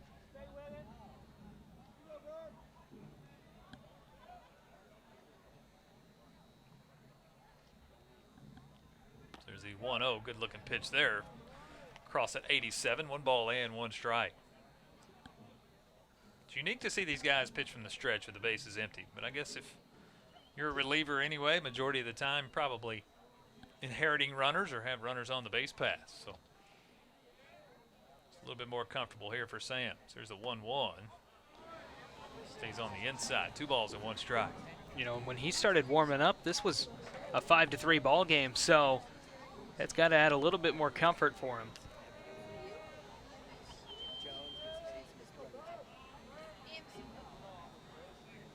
So here's the 2-1. This one lifted out of play. 2 balls and 2 strikes. It's Cole's 13th multi-hit game of the year. He's only had 1 3-hit game this year. 12 of his 13 have been 2-hit games, so he'll have a few opportunities here in the last 6 innings to try to get hit number 3. Here's a ball on the inside. Hits the protective equipment there on the front elbow.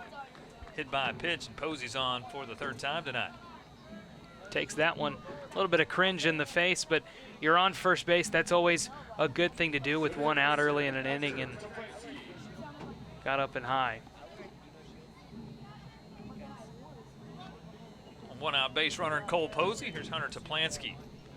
0 for 2 tonight. Does have an RBI on a ground out. Be very unique. 4 unassisted over at first. Here's a high chopper. This time Skaggs will make the play. It's a race to first again. Skaggs wins the battle. This time a 3 unassisted as opposed to 4. Posey does move up to second base. 2 outs in the inning. Yeah, and a really interesting hit here. A little chopper on a high bounce. That was a really high bounce there for Skaggs at first, but runs it on over and gets the out. Frustration smirk there for Toplansky as he makes his way back to the 3rd base dugout. Colby Branch, the most exciting hit tonight, a 2-run home run back in the 2nd. His 5th home run of the year.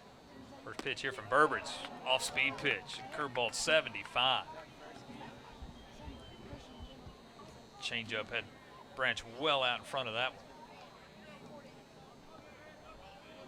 Branch also reached on an error in the 1st, so he's been on the base paths both times.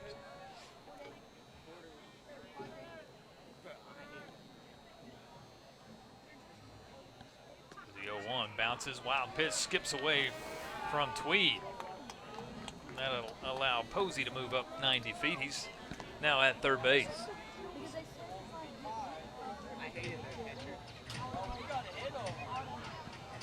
taking his time, getting around the bases. Found his way all the way over to third on that hit by pitch. So all it takes is ball in play, and you've got another run on the board. This is a tied ball game. So we have gone back and forth tonight. Both teams have led twice. Wildcats right now a 6-5 lead. Check swing, does he go? Nope. Outside. 3 balls and 1 strike. Burbridge couldn't get him to offer on that one. Really a way he would have had to have reached for it, so not exactly a moving one that'll go back in and out of that zone. 3-1, check swing, does he go? Yes, he did. Pitch that was low, but Branch can't hold off of it. It is 2 balls and 2 strikes.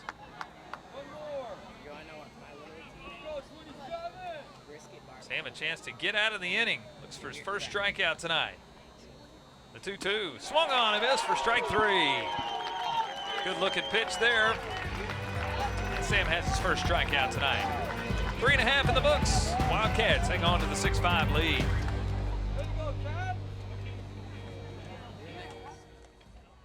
Look here at Abilene Christian University, campus of ACU. It's a few miles to the west of Waco. I guess about 3 hours in between Baylor and ACUs. We move to the bottom of the 4th. Blake Helton still on the mound. Wildcats a 6-5 lead. Really, it's been hit or miss tonight. Jekyll Hyde for Helton. He's given up consecutive base runners. He's retired consecutive batters, and then he gave up consecutive base runners again. 2 different innings with 3 spots for the Wildcats. Yeah, the stat sheet kind of reflects this game for him season long.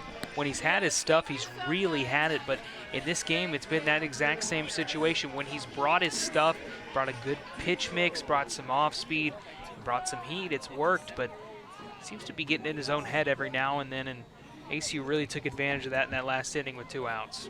75 pitches thus far for Helton tonight. There is some activity now down in the Baylor bullpen, so anticipate that the leash is getting a little shorter here for Helton in this bottom of the 4th. Tatro, Williams, and Lattisall, 3rd time through to see Helton. Tatro tonight 0 for 1, but he did walk and score in the 1st. First pitch of Bender outside for a ball. Grayson leads the WAC in home runs with 15. He's 4th in the WAC in RBIs with 48. Leads the WAC in slugging percentage at .727. Heading the count here now, 3 balls and no strikes. That one got away from Helton and found well and outside. He needs to find the zone here and get some pace going. That'll stay outside. A 4-pitch walk to start this bottom of the 4th. Wildcats have the leadoff man on for the 2nd time in 4 innings. 2nd time Grayson's walk tonight, walk number 24 on the year. And first visit now out of the 3rd base dugout here for the Bears in this bottom of the 4th. Don't know if we'll see the pitching change here yet, but again, the night is drawing a little thinner here for Helton. I got to be honest, he's gone longer than I anticipated. Yeah. Based on the information we had for the game to start. Did not anticipate a pitch count inching close to 80. Long meeting here.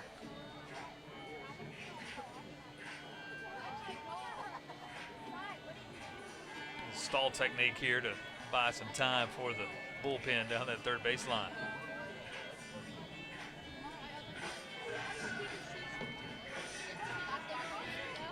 Joe Landon, home plate umpire, is coming up to break it up here. Trying to get his word in. And now I do think we'll have the pitching change. The night has come to an end for Blake Helton after the long conversation. And we can tell you about the new Baylor pitcher here in just a moment. Bottom of the 4th, 1 on, nobody out. ACU a 6-5 lead.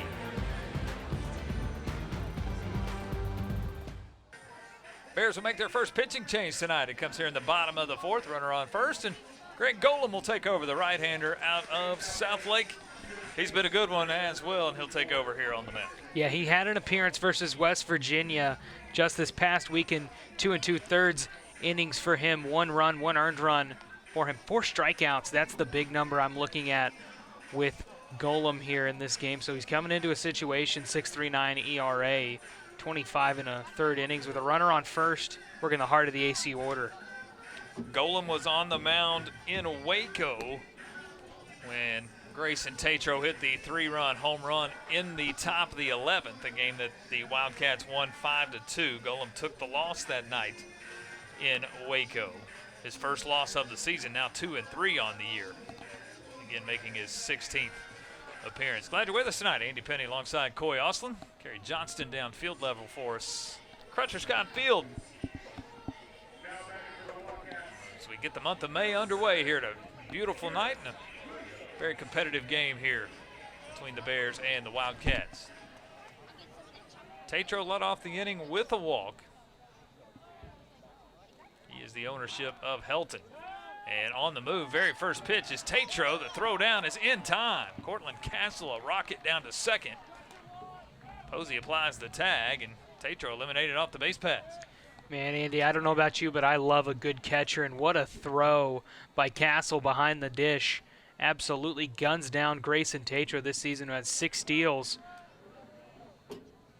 It was Branch who applied the tag. Nonetheless, first out here at the bottom of the 4th. And now Golem 2, Williams at the plate. First pitch was a ball. That's in for a strike. Garrett tonight 1 for 2, the 2-run double back in the first. Wildcats with 3 in the first, 3 more in the third. Bears had a 4-run second inning. There's a ball on the handle, fouled off right side. 1 ball and 2 strikes. Yeah, if you're Golem, that's a really good out right there. You come out, you got the runner on first. Well, now that blemish is gone. You've got a clear blank space to work with now. Golem again works out of the stretch with the bases empty. Here's a ground ball right side. Posey has trouble with it, recollects himself, throw over to first, pulls Sicoli off the bag, and everybody's safe. Boy, that took a big hop, and I think it hit Posey up in the chops. Yeah, he took one to the face right here. That's a tough play, and hey, what a tough ball player to get that one back over to first. The throw pulls Sicoli off the bag. It will go as an error, E4. First error tonight by the Bears.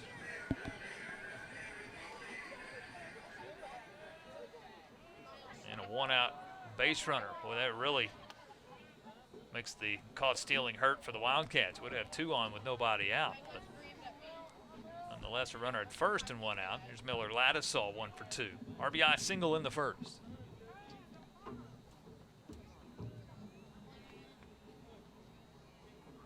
Pitch from Golem, fouled off third base side. Miller struggled during the month of April. He was ready to rip the April month off the calendar and start afresh here. And again, we just talked about the grind in April. So there's a swing and a miss, and Miller down on strikes. Good looking pitch there for Golem. 2 outs in the inning. Yeah, had Miller swing out of his shoes on that one, and boy, I tell you, that was a heck of a pitch right there. 2 outs now in this inning, and Golem's come out here and gone to work. Williams still at first, 2 outs. Here's Tanner Tweed, doubled and scored in the third.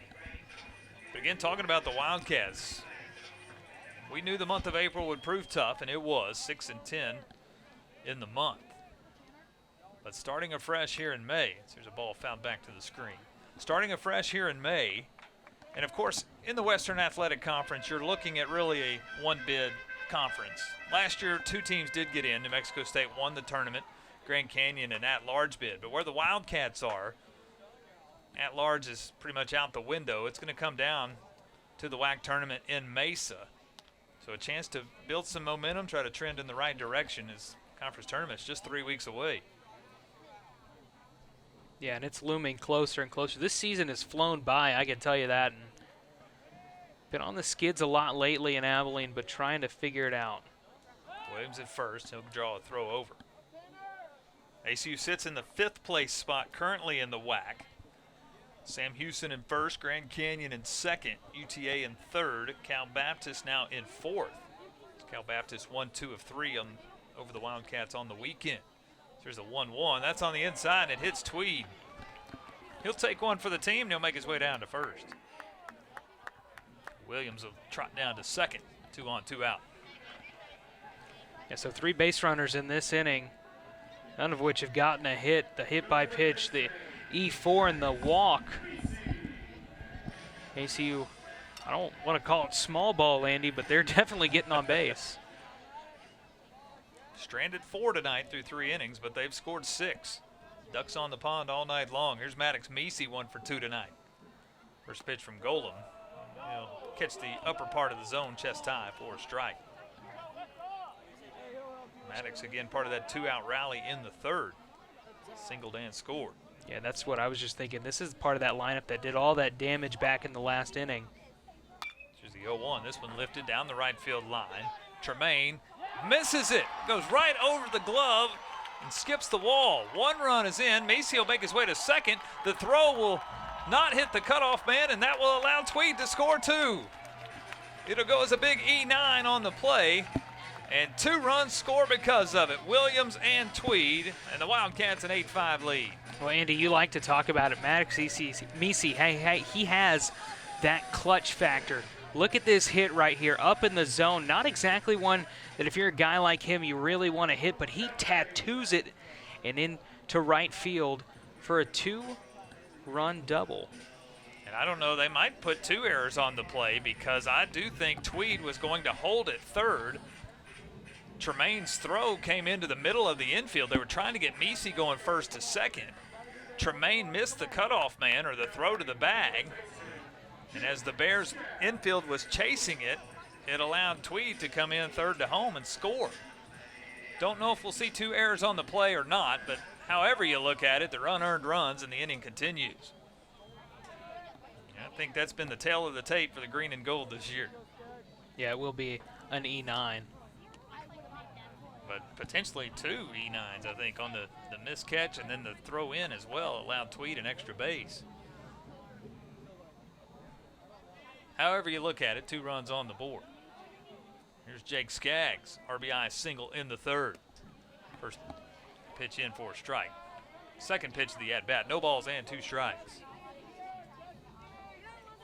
3 in the first, 3 in the third, 2 more here in the fourth.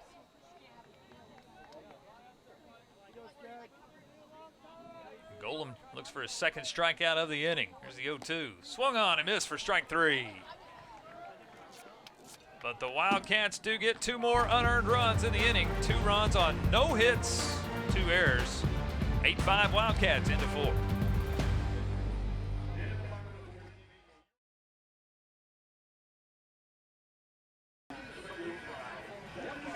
And take a look there behind the scenes of ACU TV. Hey, you're looking at a student-run cruise finishing up their spring semester and have done a great job. Give us a wave in there, ACU TV. Great job. Good to see you. Bringing you the sights and sounds of Wildcat baseball here in Abilene. ACU an 8-5 lead. We move to the top of the 5th. 2 unearned runs in the inning there for the Wildcats. They'll play with a 3-run stretch. Yeah, really tough deal right there. Maddox Meese should have been an out. We don't really know what to call that, but definitely the errors come to pass. Like you said, no matter how you look at it, and 2 runners will score in that inning.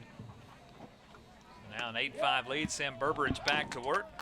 And he'll face Hunter Simmons, the left fielder, to get things started. Simmons tonight 1 for 2, an RBI single.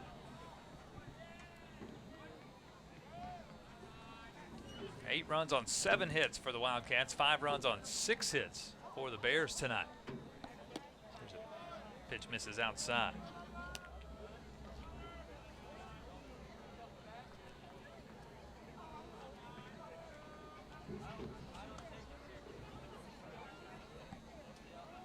The infield pulled well to the left, anticipating a pull hit here from Simmons. Here's the pitch, stay on the outside. 2 balls and 1 strike. We can close the line on Blake Helton tonight, the starter for the Bears. 3+ innings. He was in the 4th, but 3+ innings of work. 6 runs, all earned on 7 hits. 4 strikeouts, 3 walks. 79 pitches for Helton tonight. 2-1. High and outside. 3 balls and 1 strike. Yeah, Hilton, he had a lot of good stuff tonight, just didn't come around the way you wanted it to. It's the 3-1. This one lifted. Right side, long run for Rook. He's all the way the warning track to the wall. That thing is gone. Opposite field home run for Hunter Simmons. Gets it out of the park over the 315 sign in right field. The Bears have scratched one back. It's 8-6 ACU. Got every ounce of that one. Number 4 on the year for him and cranked it opposite field. A lot of power under that swing for him, and I don't know if he really knew that one was going out. Off the bat, I thought it was a foul ball out of play on the right side, but he muscled that thing out of here and kept it fair. RBI number 30. Second home run tonight for the Bears. An 8-6 ball game. First pitch here to Gavin Brzezowski stays on the inside. Gavin tonight 0 for 2, a fielder's choice and a ground out.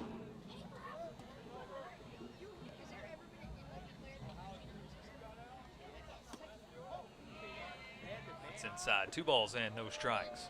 Good looking pitch there from Sam. Didn't find the strike zone though. A lot of movement on it. That's one a lot of hitters would go chasing. Burbridge set, and the kick, the 2-0. This one ripped into right field, and will get past Williams, moving to his left, and it's in for a single. Back-to-back hits for the Bears here to open up the top of the 5th. Really good piece of hitting here. Right in the zone, right over the plate. You're not going to miss that ball if you're a college level hitter, and shoot it over into right field for a no-out single. 1 on, nobody out. Here's Cole Tremaine, 0 for 2 tonight, a strikeout and a fly out to right. In foul territory, that Rook ran down in foul territory. And first offering here stays outside for a ball. Activity still in the ACU bullpen. Double barrel action, a righty and a lefty. We'll keep you posted here. Burbridge just threw number 20, pitch number 20 tonight. Third pitcher already for the Wildcats. There's a 1-0. It's outside, 2 balls and no strikes.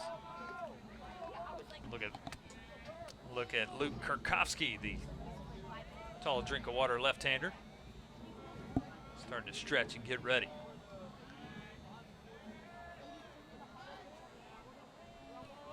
Here, Sam, you really want to get out of this inning and start what you started. There's a 2-0. Another off-speed pitch stays outside. 3 balls and no strikes. Control issues here for Burbridge. Trying to work this Baylor lineup. Just really tough to find the strike zone for him here so far. Take sign all the way. That's in for a strike, and it's 3-1. Looking ahead at the Wildcat schedule, they'll host Utah Tech this weekend. 3-game series, Friday, Saturday, Sunday. One more midweek versus the Big 12. That's next Tuesday at Lubbock. Texas Tech at Danlaw Field. There's a 3-1. This one lifted into right field. Rook giving chase on the warning track. He can't get there. One hops the wall. Rounding second on his way to third. He'll get there standing up is Brzezowski, and it's a double for Cole Tremaine. 2 in scoring position here for the Bears with nobody out.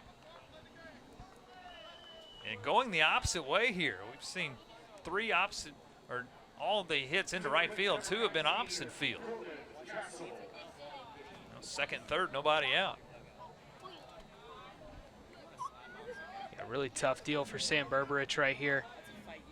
Shoots one just over the plate again. We've seen that a bunch of times this inning, and the Baylor Bears have really taken advantage of that.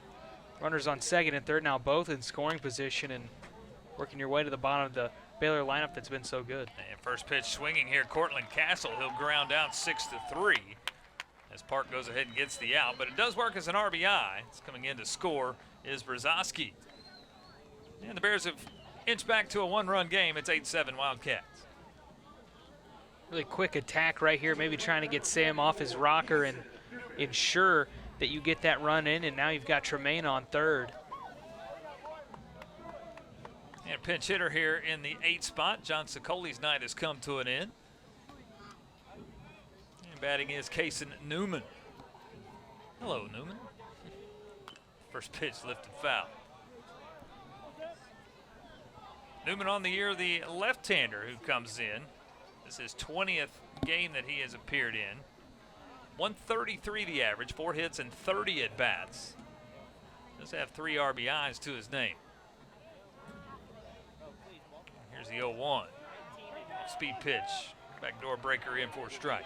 It's a really good pitch, a good rebound pitch for Berberich. Getting roughed up so far through this inning, maybe that pitch can be the type of thing to use throughout the rest of this at-bat. No balls and 2 strikes. Here's the 0-2, fouled first base side. Sicoli tonight 0 for 1. He walked in the 2nd and scored. He struck out in the 3rd. Newman was actually in the field there in that bottom of the 4th inning for the Wildcats. An 8-7 ACU lead. Zeros have been hard to come by for pitching staffs tonight. 2 in the inning here for the Bears. There's the 0-2 outside. 1 ball and 2 strikes.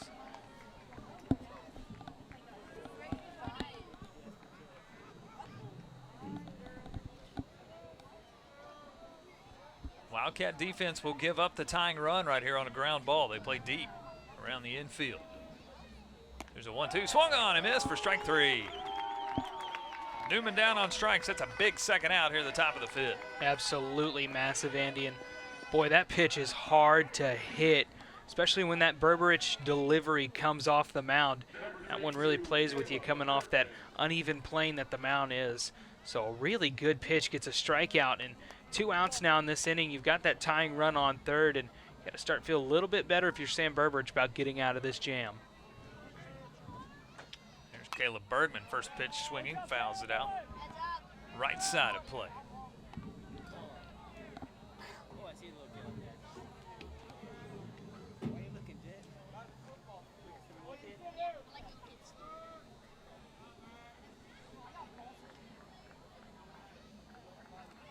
And the 0-1, good looking curveball. 77 on the radar gun, and it's 0-2. Sam's really bringing some stuff now. Really good job rebounding from him in this inning. He looked like he's got his demeanor back that he brought back in the 4th inning. No balls, 2 strikes, 2 outs. Here's the 0-2. Curveball swung on and missed for strike 3. Back-to-back strikeouts to get out of the inning. But a Hunter Simmons solo home run, a Cortland Castle RBI ground out. The Bears are back within 1 halfway through it tonight. 8-7 Wildcats.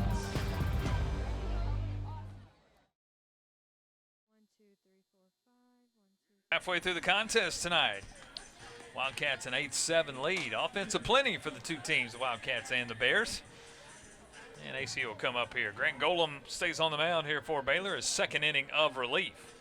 And he'll face 8-9-1. Park, Rook, and Britt. Glad you're with us tonight. Andy Penny alongside Coy Austin. Beautiful night for baseball here in midweek here in Abilene, Texas. Yeah, they've gone back and forth this whole game, Andy, and as it seems to be getting darker, it seems to be a bit more explosive offense from these 2 teams. Crew Park will lead it off. Crew tonight 0 for 1. He grounded out. He's also hit by a pitch. He'll lift this one. Middle of the infield. And calling everybody off is the second baseman, Posey, and he'll make the catch. 1 up, 1 down.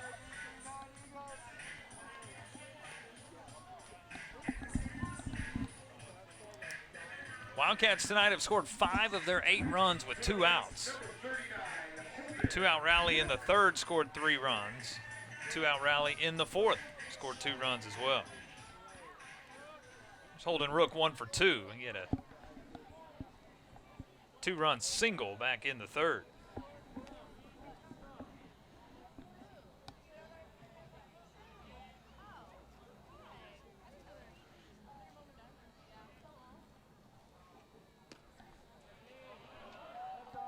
Good rebound pitch there in the strike zone. I said low in the zone. Like you said, Andy, he had that single back in the 3rd inning. Really got ACU going. Well, there's one high and tight. Hits Rook on the, looked like the inside arm, front arm. Tried to get out of the way of that one, just could not do it. It clips that arm. Boy, wearing no pads out there. That one's got to sting just a little bit. And here comes the top of the lineup, Logan Britt.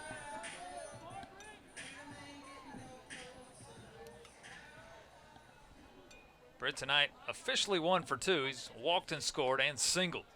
First pitch from Golem, a strike. First time he's seen Golem.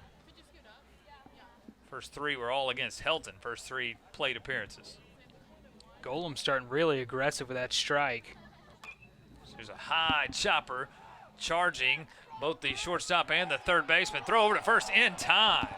Play made by Branch, 6-3. Little confusion on the left side of the infield. Looked like Toplansky was going to play it, then Branch played it. And good strong throw. Bang, bang play.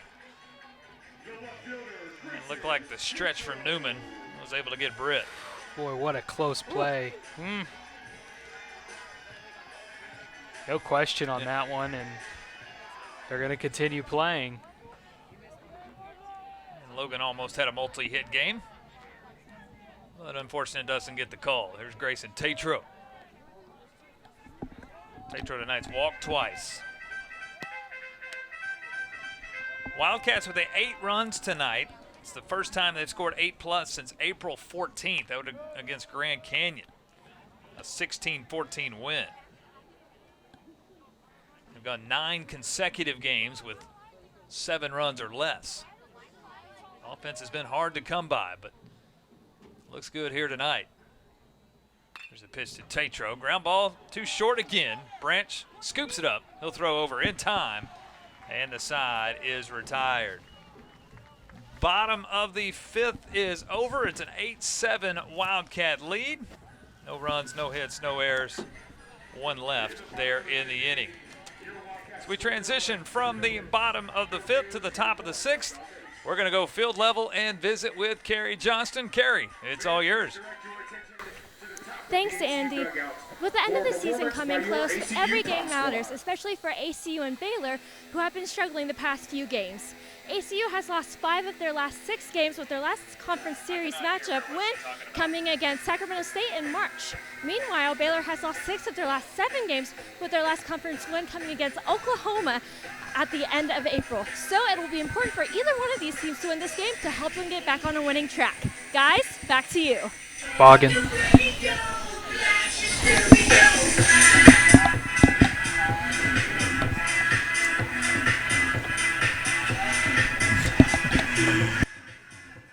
Thank you, Carrie. We move to the top of the 6th inning. As you can see, Wildcats have the 8-7 lead.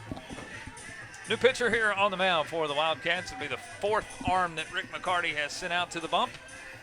And it'll be Drake Boggin who will take over, the right-hander on the mound here for the Wildcats, top of the 6th. Boggin, the junior right-hander, 6 foot, out of Louisville, Hebron High School. Started his career at Paris Junior College and has made his way here to the Wildcats. Boggin on the year, this is 17th appearance. He's 3-1 on the year. 6.59 is the ERA. 22 strikeouts, 16 walks. That's in 27 1/3 innings of work. And he'll take over here at the top of the 6th in an ACU 8-7 lead.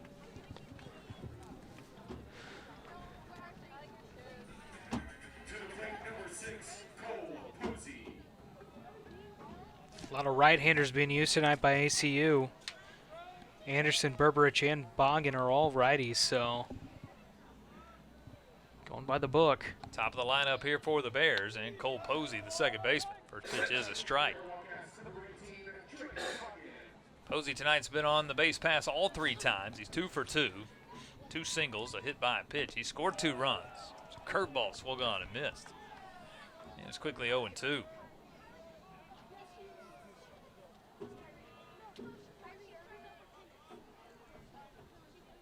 Boggin works out of the wind. Haven't seen that much here from the relievers, but he does with the bases empty. And the 0-2 fastball got the outside corner for strike 3. Backwards K to start the night for Drake Boggin. Good looking pitch here on the outside. Yeah, Cole Posey's been a really good leadoff for Baylor tonight, and he's done a really good job batting in general, and they get the strikeout. Really big out there for ACU. It's Hunter Toplansky 0 for 3 tonight. Does have an RBI. First pitch, a curveball for a strike. Toplansky had a 4-hit night the first time these two teams played. 4 for 6 back in Waco. It was a tough out then. He's had trouble tonight versus Wildcat pitching. Here's a ground ball right side. Williams is on it. First step of the outfield grass. Throw over to first in time. 4-3. Quickly 2 outs here. Drake Boggin, top of the 6th. Yeah, he's making really quick work of Baylor right there. Chop it over in a really easy 4-3 out there. 2 quick outs. I think it's the quickest 2 outs we've seen in this ball game, Andy. Playing with some pace here in the 6th inning. Although Colby Branch might have something to say about that. Colby a 2-run home run tonight. He's 1 for 3. Lovejoy High School up in the Metroplex, north side of the Metroplex. The highly acclaimed Colby Branch. Curveball, check swing, did he go? Peel down to first, yes he did. 1 ball, 1 strike.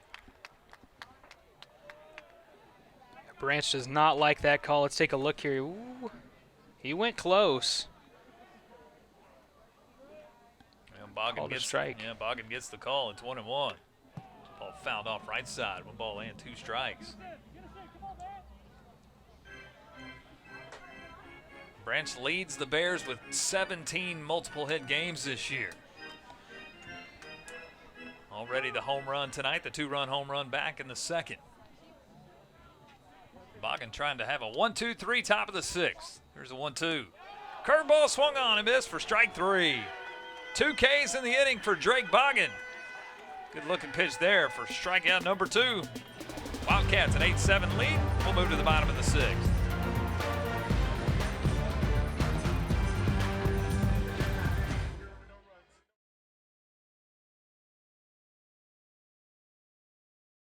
You guys have suggestions? Sun starting to set here in Abilene. Another beautiful look here at Abilene Christian University as we move to the bottom of the 6th. Back and forth game tonight. ACU an 8-7 lead. As again we go to bottom of 6th. Andy Penny alongside Coy Ostlin. Glad you're with us tonight. And Golem on the mound, his 3rd inning of relief here. So he'll take over here, bottom 6th. And Gollum, he's shown a lot of good pitching so far in this game. It's something he's needed on his season. 2 innings pitched, 2 runs, neither of them earned, and 2 strikeouts. So 2's across the board for him. And he'll face Garrett Williams, Miller Ladisaw, Tanner Tweed, 3, 4, and 5 here in the 6th. We've gone back and forth tonight. Baylor scored first, top of the 1st. ACU took the lead in the bottom of the 1st with a 3-run bottom of the 1st. Baylor responded with 4 in the top of the 2nd, took the lead back at 5-3.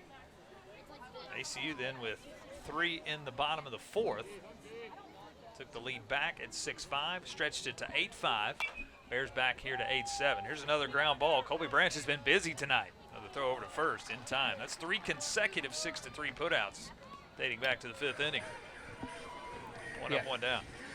Colby Branch, he's done a little bit of everything on both sides of the ball in this game, and really good pick here at short and on to first. You practice that every day, and it'll go exactly that way in a ball game. That is the 6th retired out tonight. Ground ball 6-3 putout. 1 up, 1 down. Here's Miller Ladisaw, 1 for 3. RBI single in the 1st. First pitch outside. They were making a joke about Donna having a seizure and dying. The Golem 1-0. Off-speed pitch. 73 on the radar gun. Change up. Miller well out in front. 1 ball and 1 strike. Yeah, he fooled him in his shoes on that one, and that's why they called it changeup. There's the 1-1. That catches the outside portion. Close the line on Sam Berberidge tonight, ACU's 3rd pitcher in the rotation. 2 innings of work for Sam. 2 runs, both earned on 3 hits. Did have 3 strikeouts. Lattisall go the opposite way this time. Long run for Simmons, and he can't get there. Skip in front of him. Check that. He does. My apologies. Thought it skipped in, but he's able to make the shoe top catch for the out. Yeah, he was chugging out in left field and was able to get there on a good extension with the glove. Saves what could have been some trouble there with Miller Lattisall getting on base. My apologies there. I thought from our vantage point it skipped in front of him, but he made the shoe top catch. And 2 outs in the inning. Here's Tanner Tweed. Tanner started a 2-out rally in the 3rd inning with a double, came around to score. Then he scored in the 4th as well after he was hit by a pitch. High and tight. Look out. 2 balls and no strike. Yeah, that can shake you up if you're a batter. Tanner Tweed needs to keep his head straight here and try to attack with 2 outs. They've done it before in this game. There's a ball hit back up the middle. A dive. Coming up empty is Posey. It's into center field. And Tanner Tweed has a 2-hit night tonight and another 2-out hit. He's on at first base. Good effort by Posey at second on that one. He was just short of it. Really good snagging. Really going all out for that one here late in this close ball game. It's Tanner's 14th multi-hit game now on the season, a double and a single. And here's Maddox Meese, 1 for 3.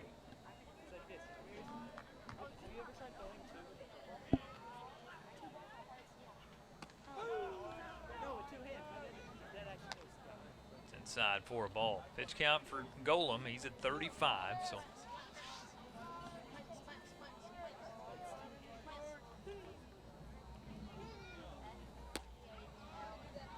There's a strike, 1 ball and 1 strike. There is a righty in the Baylor bullpen right now. Can't tell the number exactly, but he is throwing. 1-1 here to Maddox Meese. There's a 1-1. It's on the hands. Maddox turned on it, drove it foul, third base side. It's 1-2. Maddox was a little bit ahead on his swing with that one. If he'd timed it just a little bit better, that one could have been trouble out there and a little bit of open playing in left field down that line.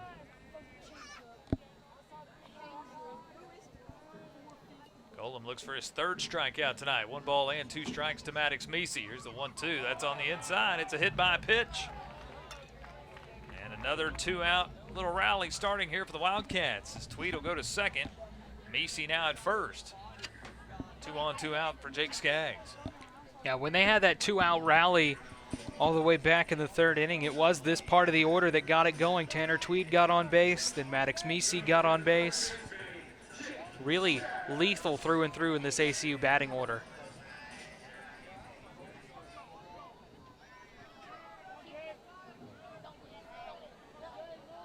Skaggs 1 for 3, the RBI single in the 3rd.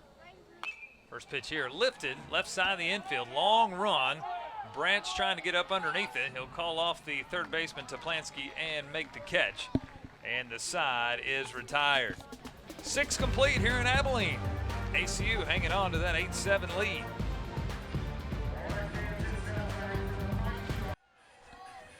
And we'll move to the latter innings. We're all losing our mind. Final exams are right around the corner.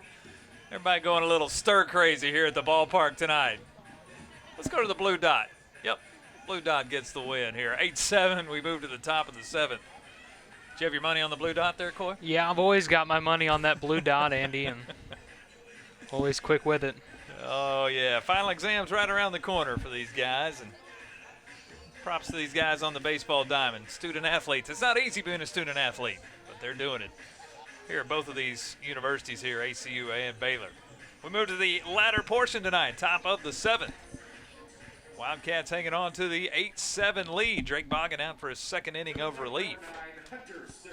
Hunter Simmons to lead things off. Simmons, Brzozowski, and Tremaine here in this 7th. First pitch here, fouled off right side. Simmons a big bat in the 5th inning, a solo home run. Hit it the opposite way over the right field wall. Good look at Drake Boggin. Drake had a great 6th inning, 1, 2, 3 with 2 strikeouts. He had 9 pitches in that inning for him, too. There's the 0-1, that's in. Fastball at 92.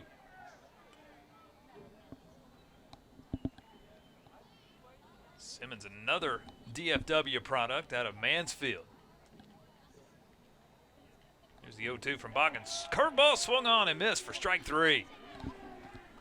Drake's got his good stuff tonight. He's faced 4. He's got 3 strikeouts. Hey, let's go down field level one more time. Let's visit with Carrie Johnston. Carrie, it's all yours. Thanks, Andy. Every year, new freshmen come in with hopes to make an immediate impact on the team. This year, both Baylor and ACU have those freshmen. As for the Bears, Colby Branch's presence has been felt immediately with his .339 hitting percentage, 44 starts, and 40 runs. Meanwhile, ACU freshman Maddox Misi boasts a .285 hitting percentage and 39 hits for the season, including 3 walk-offs, which ACU head coach Riccardi said he was excited that Misi was able to see what he was able to accomplish for the remainder of the season. What a great start for both of these freshmen who will hopefully have a great career. Guys, back to you. Thank you, Carrie. Good look at Maddox over there at third base. He's been the staple at the hot corner all year long. We saw Brzezowski, a soft liner that was caught by Crew Park at shortstop. Quickly 2 outs here in the inning. There's Cole Tremaine's first pitch skips away for a ball.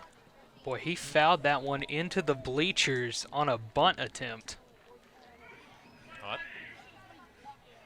I think that one skipped in. I don't even think he fouled it. I think that skipped in and then off the arm of Tweed all the way into the bleachers. I've never seen anything like that before, Andy. That'll leave a mark. And 1-0 misses. 2 balls and no strikes. Tremaine 1 for 3 with a double. That came back in the 5th. Stranded over at third. It's a pitch outside. Bears have stranded 5 base runners tonight. ACU has stranded a base runner in all 6 innings that they've hit. Stranded 8 on the base pass tonight. There's a 3-0. It's in for a strike. Really good comeback pitch for Drake there. Finding the strike zone with a little bit of heat at 89. There's a 3-1. Curveball stays inside for ball 4. And Tremaine has a free pass. He'll walk down to first base. Tying run on the base pass here for the Bears in the 7th. Gets on base twice today for Baylor. Gets that double back in the 5th and now here in the 7th getting on. So really good game for him so far. Here's one of the hottest bats in the Baylor lineup. Cortland Castle, 8-game hitting streak. He's 2 for 3 tonight. 2 singles, a stolen base, also has an RBI. First pitch from Boggin misses. If there's been a promising sign for this pitching staff for the Wildcats tonight, that walk there to Tremaine, only the 2nd walk allowed by Wildcat pitching tonight. They have hit a batter, so 3 free passes. There's a 1-0, that's in for a strike. Well, that's really been something that's just been just a backbreaker for this Wildcat pitching staff, is throwing strikes. Too many free passes. 1-1 here to Castle. Throw over to first. Tremaine isn't moving too much over on first, but he's definitely a presence in that side eye of Drake Boggin. 1 ball and 1 strike. Boggin set. Here's the 1-1.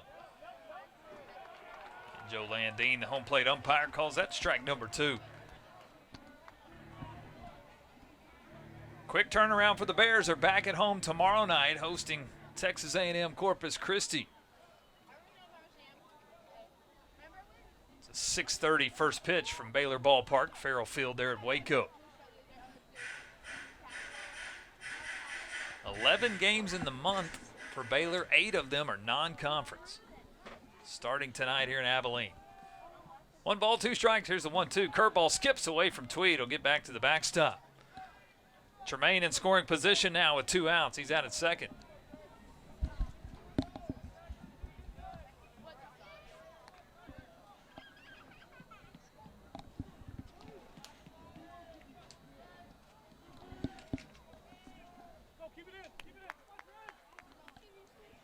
Two balls and 2 strikes. Boggin with 3 strikeouts in his inning and 2/3 of work. Comes set. Check the runner, Tremaine. Here's the 2-2. Curveball for strike 3. The bender over the plate. It's a backwards K, and the side is retired. Stretch time in Abilene. Wildcats hanging on to an 8-7 lead.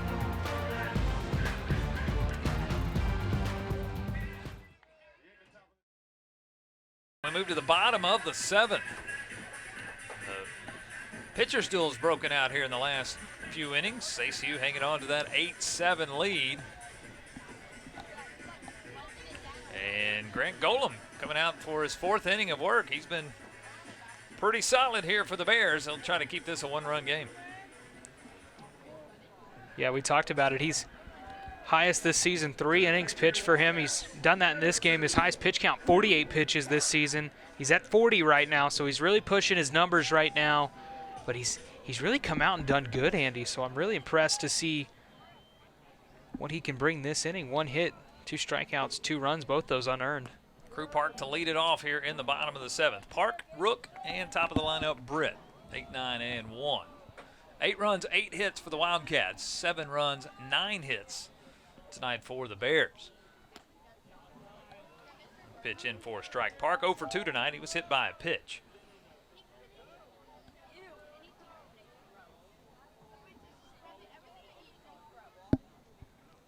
Here's this offering, and fouled out of play right side. This is the 7th game this year for the Wildcats versus the Big 12. I guess officially the 6th after the 4-inning rainout last week versus Texas Tech. There's a ball swung on and missed for strike 3. And Golem now his longest appearance of the year at 3 1/3, and he's got his 3rd strikeout tonight. It's Crew Park down on strikes. 1 up, 1 down. Yeah, this season his high in an outing is 5 strikeouts, so he's 2 away from that. So really a record-setting night for Golem so far. Boy, Andy, he's looked really good. There's Holden Rook, 1 for 2 tonight. A 2-run single, and that 2-out rally 3rd inning that gave the Wildcats a 6-5 lead. Also been hit by a pitch. First pitch, a ball.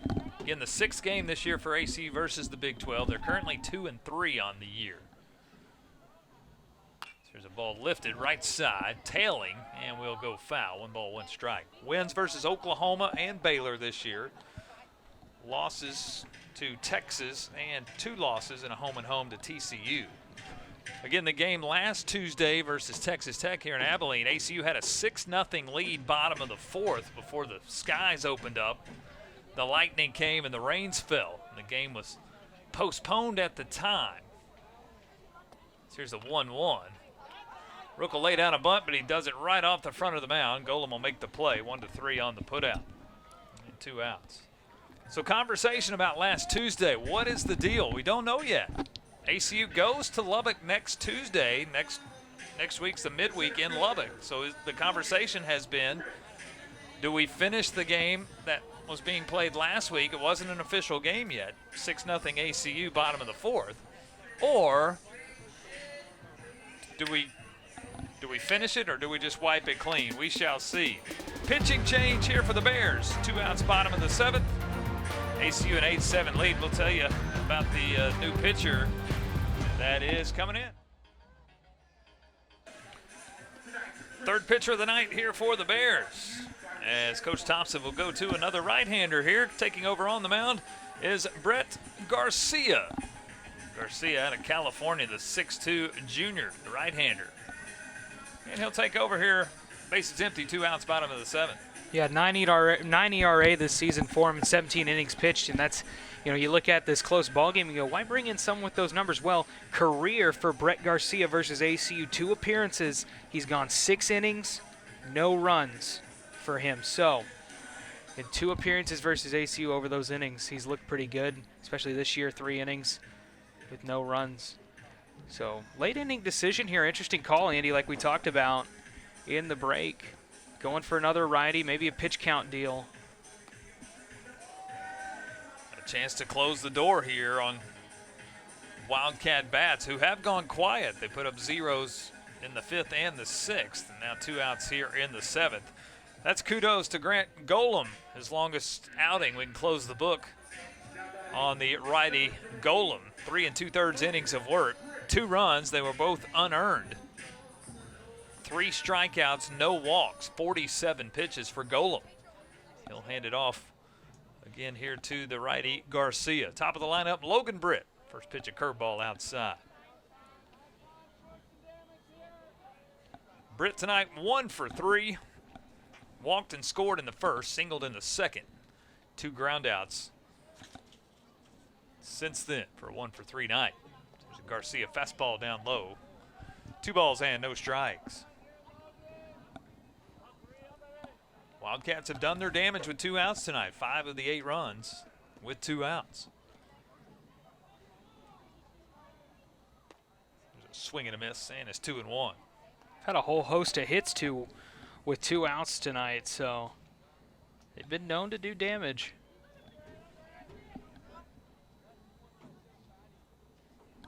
Garcia's 2-1. Another fastball in. 2 balls and 2 strikes.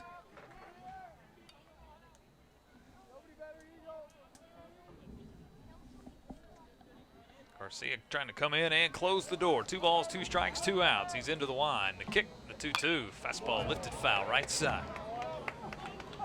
Well, the wind has really died down here. It wasn't bad to start tonight, 10 to 15 miles an hour, but really no breeze to speak of at all tonight. Bears have hit 2 home runs. Wildcats have not hit a long ball yet. There's another 2-2. Curveball high and outside. It's a full count. And that one just goes away there, and Logan's not fooled by it one bit.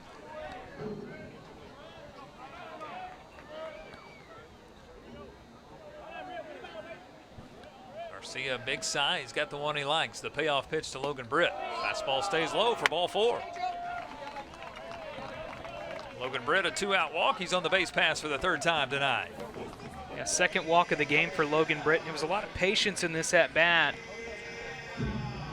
We talk a lot about patience in this game. Well, that's a big part of it. If you can get a pitcher to slow down to your pace and you take the reins in this situation, you get a walk, just like Logan Britt's done twice today. And now here's Grayson Tatro, career leader in home runs at ACU. He's got 41 in his career. 15 this year to lead the WAC. Walked in the first, he walked in the 4th. He was caught stealing in the 4th as well. ACU's been successful stealing bases this year. They're 0 for 1 tonight. Garcia works out of the stretch for the first time tonight. Here's a ball lifted opposite way, the left center field corner. That should score a run. Logan was moving on contact with 2 outs, and he will score standing up. It's a 2-out RBI double for Grayson Tatro. Insurance here for the Wildcats in the bottom of the 7th. They've got a 9-7 lead. Yeah, you gotta love to have a player like Logan Britt, and what he does is run. He does a great job of it. He's got a really, really long stride, but he's also fast in general. So he gets all the way around from first, and boy, when that came off that bat, I knew it was gonna be troubled out there in the gap. Britt with great speed first of all, and he saw that one in the left center field gap as he rounded 2nd to 3rd. Had a pretty good idea he was gonna score anyway. Blaze Lambert, third base coach, sends it.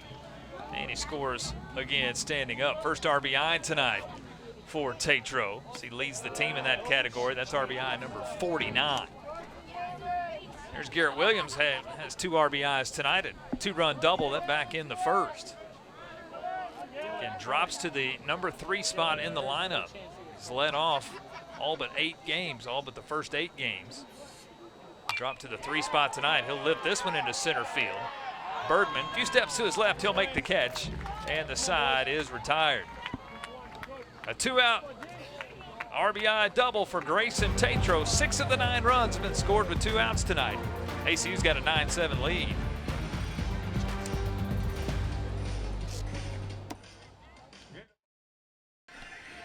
Top of the 8th on a beautiful night in Abilene. It's a 9-7 Wildcat lead. The Grayson Tatro 2-out double. 9 runs, 9 hits for ACU tonight. 7 runs, 9 hits for the Bears. Drake Boggin in for his 3rd inning of relief here. He's been solid tonight, Coy. Well, if it ain't broke, don't fix it. He's looked absolutely amazing, Andy. He's come out here with 4 strikeouts, 1 walk, no hits through 2 innings of work. So really sawing that ERA down and really cutting through Baylor also. Kason Newman will step in his second at bats. He came in pinch hitter for John Sicoli, then back in the 5th inning. Second at bat tonight as he struck out his first time. That against Sam Berberich. So here's a high chopper first base side. It will stay fair. It's misplayed by Skaggs and gets away in foul territory. Newman around first, a head first dive into second. He's there. E3 on the play, and the Bears have their leadoff man on. Good piece of hitting here. Chops it over on the right side. It was going to be a close call no matter what, and Williams just can't come up with it. Or, pardon me, Skaggs can't come up with it. I think Skaggs was going back and forth whether or not that ball would stay fair or go foul. As it went over the first base bag, it stayed fair and then just took his eyes off of it long enough to allow it to get away. Tying run now at the plate, Caleb Bergman. 0 for 2, has laid down a sacrifice bunt tonight.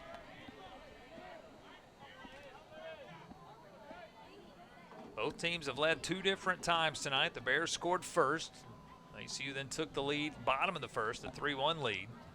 Bears with 4 in the top of the second. They led 5-3. There's a ball lifted right side. Skaggs will give chase. He'll run out of room. ACU then 3 in the 4th. They took a 6-5 lead. They've led since then. They led 8-5 after 4. Baylor pulled back within 8-7 in the 5th. Wildcats a single run in the bottom of the 7th to push it back to 9-7. 1 ball and 1 strike here to Caleb Bergman.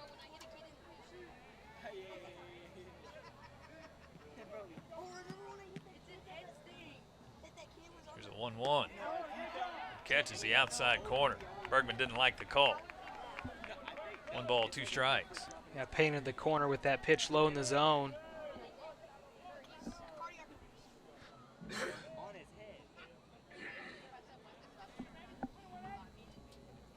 Four strikeouts tonight for Drake. 2 innings of work. Here's a throw back to second. Oh, almost got away from Williams. The throw was right of the bag, and Garrett had to stretch out and poke it with the glove.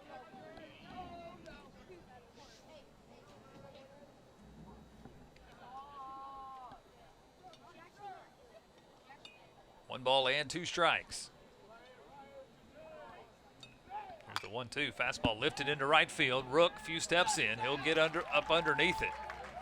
No real chance to tag and try to move to third there for Newman.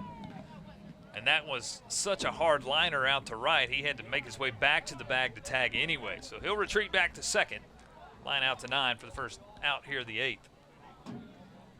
Yeah, really good fielding play for Holden Rook out in right field.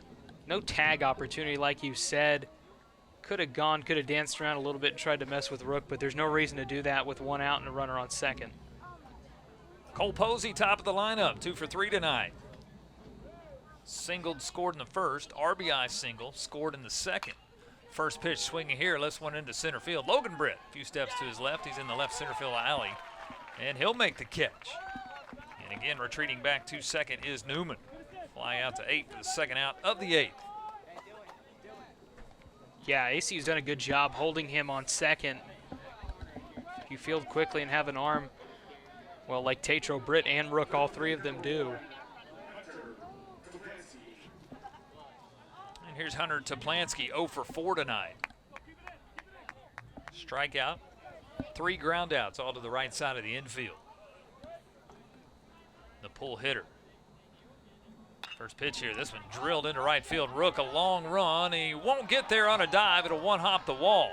Britt will help him out of center, but it won't matter. It's a 2-out RBI double for Hunter Toplansky, his first hit tonight. He's pulled the Bears back within 1. It's 9-8, top of the 8th. Really good piece of hitting here by Hunter Toplansky. He shoots it into that gap in right center field. Rook really had a run on it, but wasn't going to be able to get it no matter what. Made a dive for it. Good thing Logan Britt was there to recover it and prevent any other extra bases. So back to a 1-run game. The tying run in scoring position here with 2 outs. And Colby Branch scheduled to bat here, and he'll walk up. Coach Mitch Thompson, the third base coach as well, head coach, third base coach, and pulled Branch aside. Now Rick McCarty will come out, and I believe we'll see a pitching change potentially here for the Wildcats. Drake Boggin's done a job tonight, 2 2/3 of relief, 4 strikeouts. And Rick will go ahead and make the call. We'll tell you about the new Wildcat pitcher who's coming in. Looks like Zach Smith, who will take over on the mound. 2 outs, top of the 8th. Wildcats a 9-8 lead.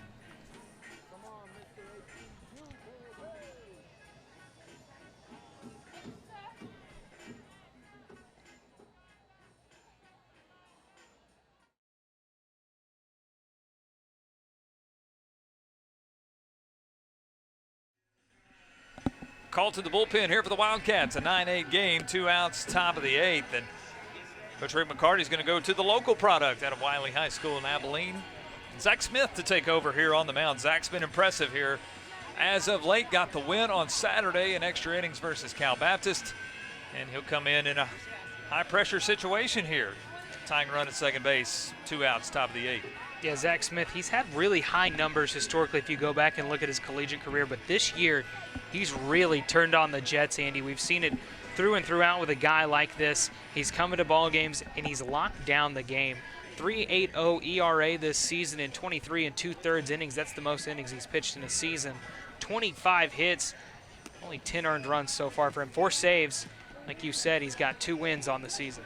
His 17th appearance of the year, and again, in high-pressure situations, Rick McCarty has put the ball in the hands of Zach Smith. Got the win on Saturday in Riverside versus Cal Baptist. Went an inning and a third.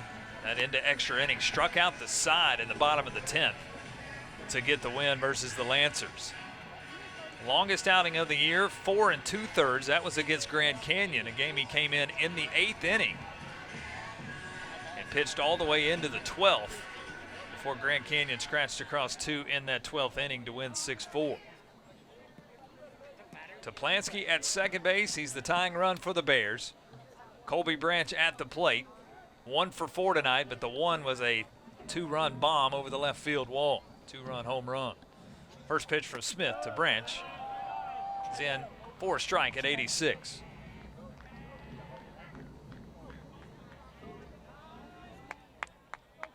Can really only attack a batter like Colby Branch so many ways, and starting off with some heat right there is always a good one to do, and Zach gets him on that 86. We'll look at Toplansky at second, and the 0-1 that skips in, gets away from Tweed, but swung on and missed. Toplansky now just 90 feet away, but it's no balls and 2 strikes. Yeah, he got him to swing at something down in the dirt, wanted him to play golf, and he didn't. Gets away, and don't worry about that runner going over to third base. That's the least of your problems right now. Toplansky's going to be on base no matter what, and there's a real chance no matter what got hit was going to score him. Infield plays Branch to pull. No balls, 2 strikes. He'll lift this one opposite way, high into right field. Rook plenty of time to get up underneath it. He will make the catch. Zach Smith does a job, and the side is retired. Bears do scratch across a run. They're back within 1. 9-8, bottom of the 8th.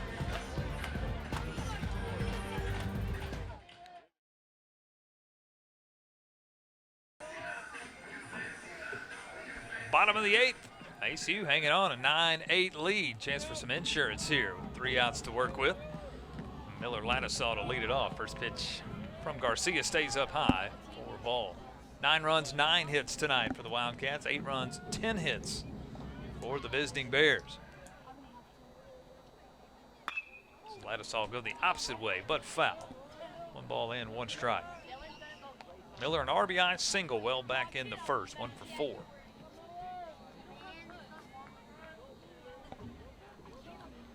Good to see the Wildcat bats. They've struggled as of late, but 9 runs on the board tonight. This pitch high and outside, 2 balls in, 1 strike. Yeah, Garcia looks like he's having a couple control problems here early in this inning. Of course, Ladisaw, he's batting .389 from a leadoff position, so. Not the easiest bat to attack. Here's the 2-1. High fastball. Lattisaw cannot stay off of. 2 balls and 2 strikes. ACU this year is 17-2, and they've scored 6+ runs. So they are definitely in that category. 3 balls and 2 strikes. They're 9-0, and they've scored 10+ runs this year. Would love to see some insurance if you're a fan of the purple and white tonight. Payoff pitch coming from Garcia. Lifted, left side, out of play. We'll do 3-2 again. He's really working that top of the zone, trying to fool Miller. Hasn't come yet.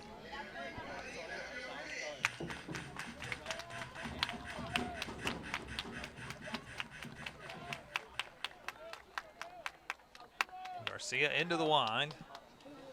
And the payoff pitch stays low. Ball 4. Wildcats have the leadoff man on here in the bottom of the 8th. Not really sure what zone he was going for on that one.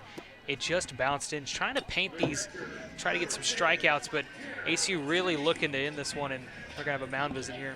Mound visit and potentially a pitching change here for the Bears in the bottom of the 8th. And there is the call to the bullpen. So the Bears will look for their 4th arm of the night, and I believe we'll see a left-hander coming in here for Baylor as well. With Tanner Tweed coming to the plate.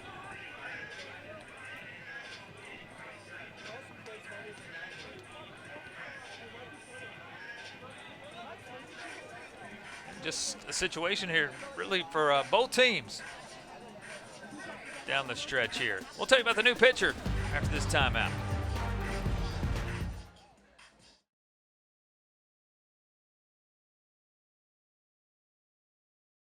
Call to the bullpen here for the Bears, 4th arm tonight. Ethan Calder, the lefty, will get the call here. Pressure situation, bottom of the 8th. Leadoff man is on. Bears trying to keep it a 1-run game.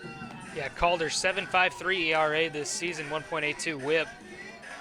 Batter's batting .393 against him with runners in scoring position, or runners on base, that is, pardon me.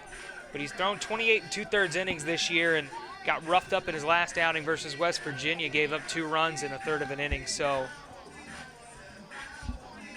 really coming into this clutch situation, a ball game with a runner on first in a 1-run ball game. Lattisaw walked to lead off the inning. He is at first base.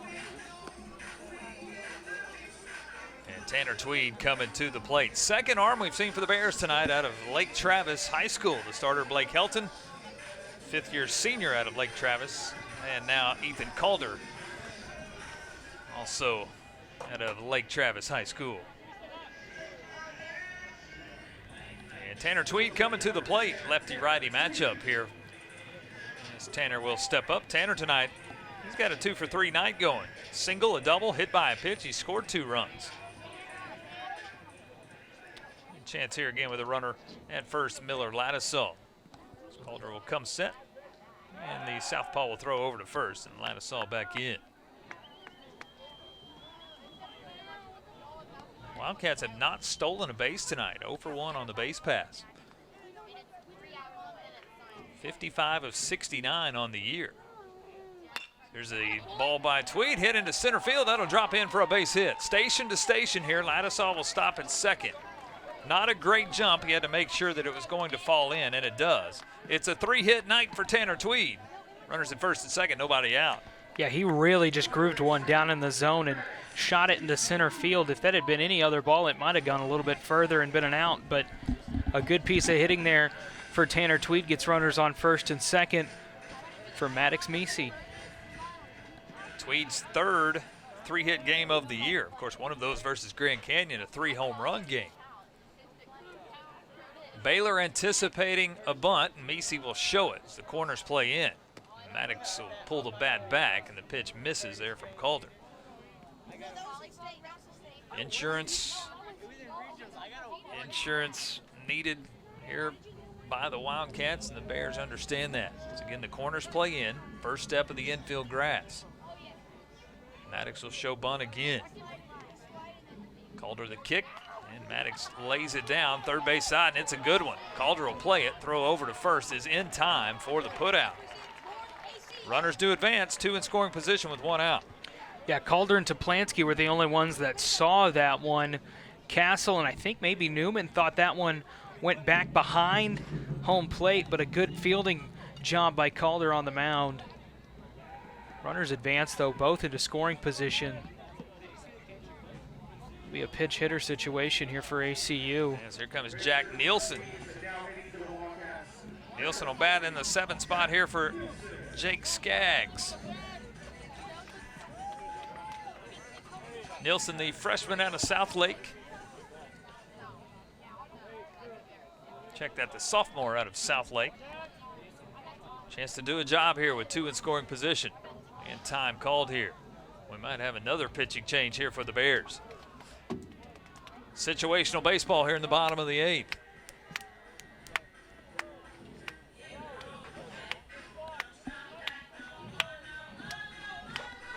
Lengthy conversation. Yeah, Baylor's got a righty throwing right now in their bullpen. Looks like it might just be a talk here. Ladisaw led off the inning with a walk. Tanner Tweed followed with a single. Runners at first and second, nobody out. Maddox Meese lays down the sacrifice bunt. Ladisaw moves to third. Tweed now at second. 2 in scoring position with 1 out. You got to be thinking Nielsen, they're looking for a productive out with him. Something in the outfield. There will be a new pitcher here for the Bears. 1 out, bottom of the 8th. We'll tell you about the new arm for Baylor after the timeout. As a 9-8 Wildcat lead. We'll tell you about the new arm as the Wildcats have the 9-8 lead.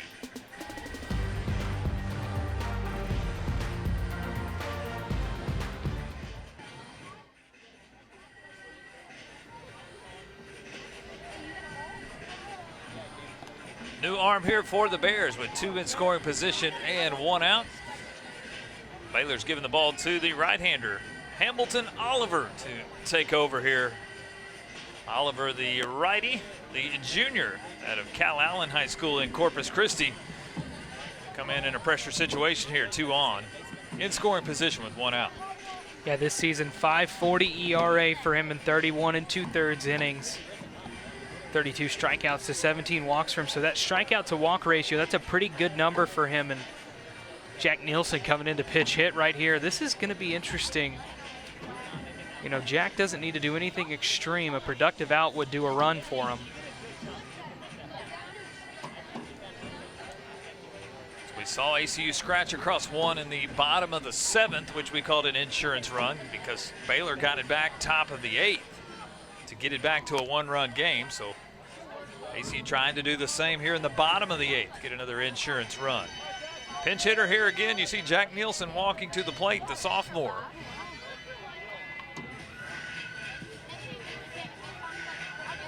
Nielsen on the year. This is 13th game that he's appeared in. 176 is the average for Jack. Has 3 hits and 17 at bats. Baylor will give an intentional walk, and Jack will make his way down to first base. Puts the force on any base, brings the double play back into play as well. Here's Crew Park, 0 for 3 tonight. Yeah, a bit of strategy there with Park coming up. Someone 0 for 3, you can load the bases and get that force out, but Park bats .333 with bases loaded, and with runners in scoring position, he bats .267, so he's got a clutch bat in his hand.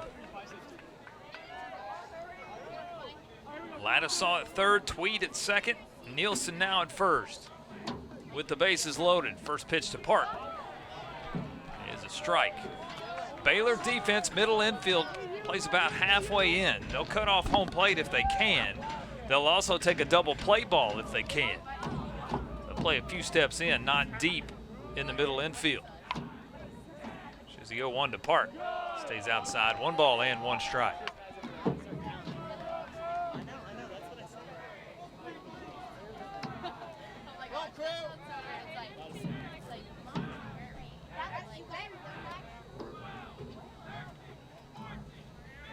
Oliver comes set. Slow and methodical on the mound. Kick, the 1-1. Curveball ripped down the third baseline, just foul. Boy, if that stays fair, that's trouble. That scores 2, maybe 3, but just to the left of the third baseline. He was just out in front of it. If he would have held up just a hair, maybe could have had something. See Miller Ladisaw have to get out of the way of this one. Look out. Just foul. 1 ball, 2 strikes here to Crew Park. There's a 1-2. Down in the dirt. Nice stop behind the plate by Castle. 2 balls, 2 strikes.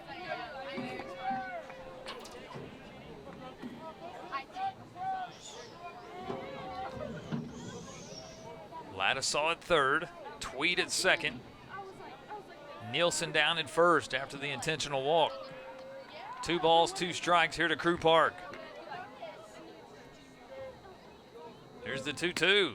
Fastball right down Broadway for strike 3. 90 on the radar gun. Park watched it sail by for out number 2. Yeah, that's a tough out right there.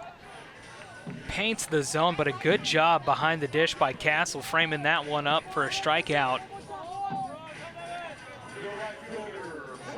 2 outs in the inning. Here's Holden Rook. Holden Rook 1 for 3.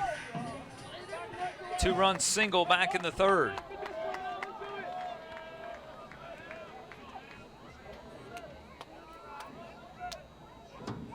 First pitch from Oliver. Curveball misses. It's a huge, obviously, at bat for both teams. Bears trying to keep it at a 1-run game. Wildcats trying to stretch the lead out. 3 outs away from victory. 1 ball, no strikes. As Oliver comes set. Fastball catches the outside for a strike. 1 ball, 1 strike.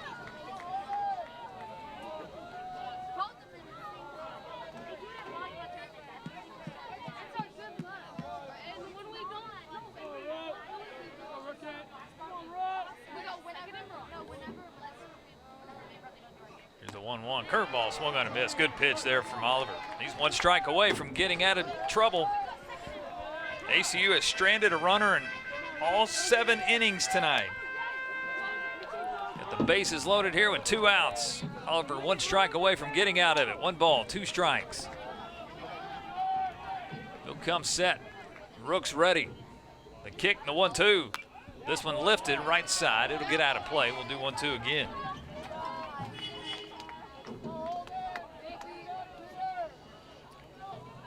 Cortland Castle, he's done a good job behind the dish today, but he's also done a good job, I've noticed, of reassuring his pitchers on pitches. That can go a long way. You know, your catcher's your best friend.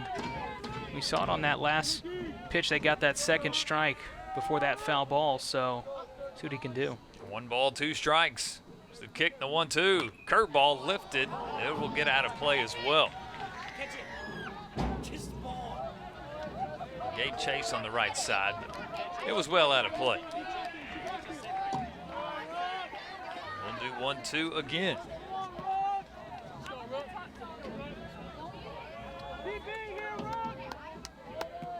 Been a great baseball game tonight in Abilene. Back and forth all night long. Both teams have led 2 different times. ACU a 9-8 lead now. There's a 1-2 high, tight. 2 balls and 2 strikes. Yeah, that one got away right there from Oliver. Almost brought in a run on a hit by pitch, but a couple more inches to the left than it would have.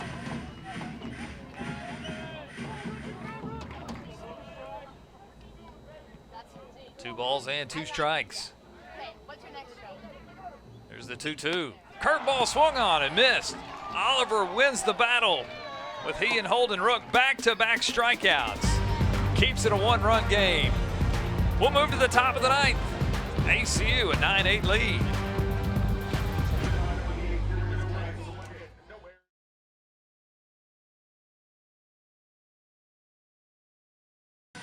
Hamilton Oliver does a job for the Bears. Back-to-back strikeouts to leave the bases loaded. Zach Smith will get his chance to do the same here for the Wildcats. 9-8 ACU. We go to the top of the 9th. This one's been as good as advertised. The senior on the mound. He got the save in Waco. He'll try it again here in Abilene. Yeah, Zach Smith, he's looked pretty good in that 8th inning, and he's had a bit of rest, though. That's the one thing I'm noting right now, Andy, is he's had a bit of rest in between those innings, and you can never really know what that'll do to a guy. But Zach's looked pretty clutch here in the past few outings for himself, and he's got himself the top of the Baylor order. Simmons, Brzezowski, and Tremaine scheduled to bat here versus Zach Smith. Simmons has left the yard tonight, a solo home run, that back in the 5th. Zach will work out of the stretch, the first offering, fouled out of play right side. 9 runs, 10 hits, 2 errors for ACU. 8 runs, 10 hits, 2 errors tonight for Baylor. So we've hit the 9 o'clock hour here, 3 hours deep tonight. There's the 0-1, that's outside, 1 ball and 1 strike. Zach has 4 saves on the year. Again, his first of the year down in Waco, a 5-2 ACU win in 11 innings.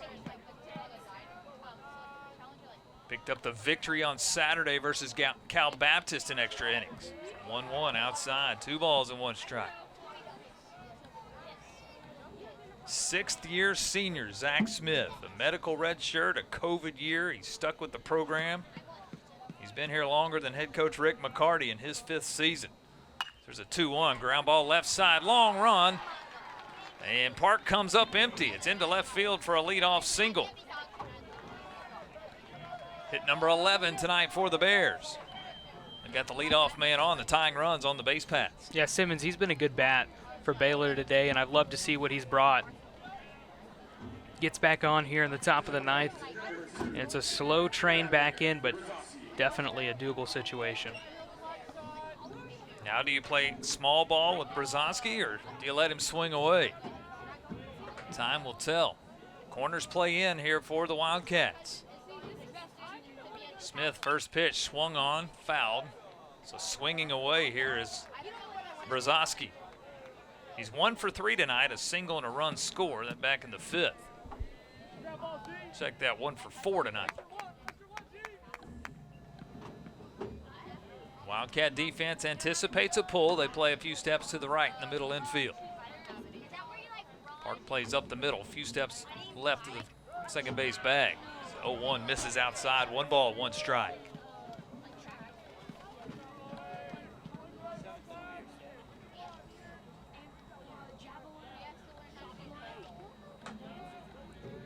Zach in his 17th appearance of the year comes set. The 1-1. Fastball catches the plate for a strike. 1 ball, 2 strikes. Good rebound pitch for Smith there. On the outside of the zone, paints that corner.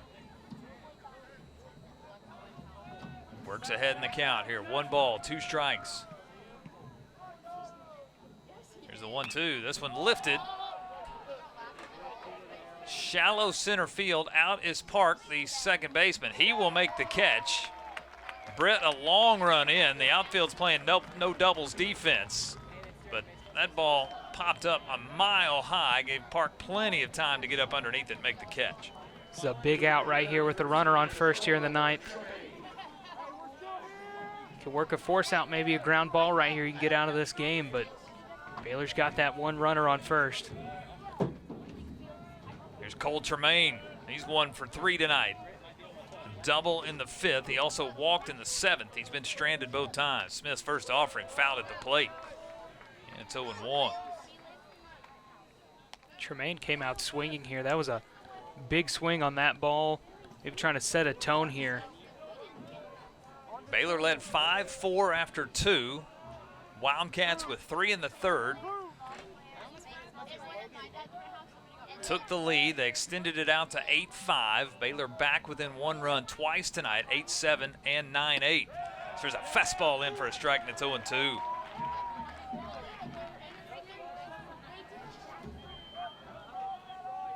The Bears have won twice this year when trailing after 8 innings. Trying to do it for a 3rd time tonight.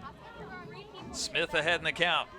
Here to Cole Tremaine, no balls and 2 strikes. Here's the kick in the 0-2. This one lifted into center field. Britt, a long run, and he won't get there. It's in for a base hit. Tying run in scoring position as Simmons moves up to second. 2 on, 1 out. So really good hit up the middle. That one found just too much of the zone. You can't make that mistake here late in the game. Got runners threatening now, 1 and 2. A pinch runner here at second base as Austin Straciner. Straciner runs out at second base.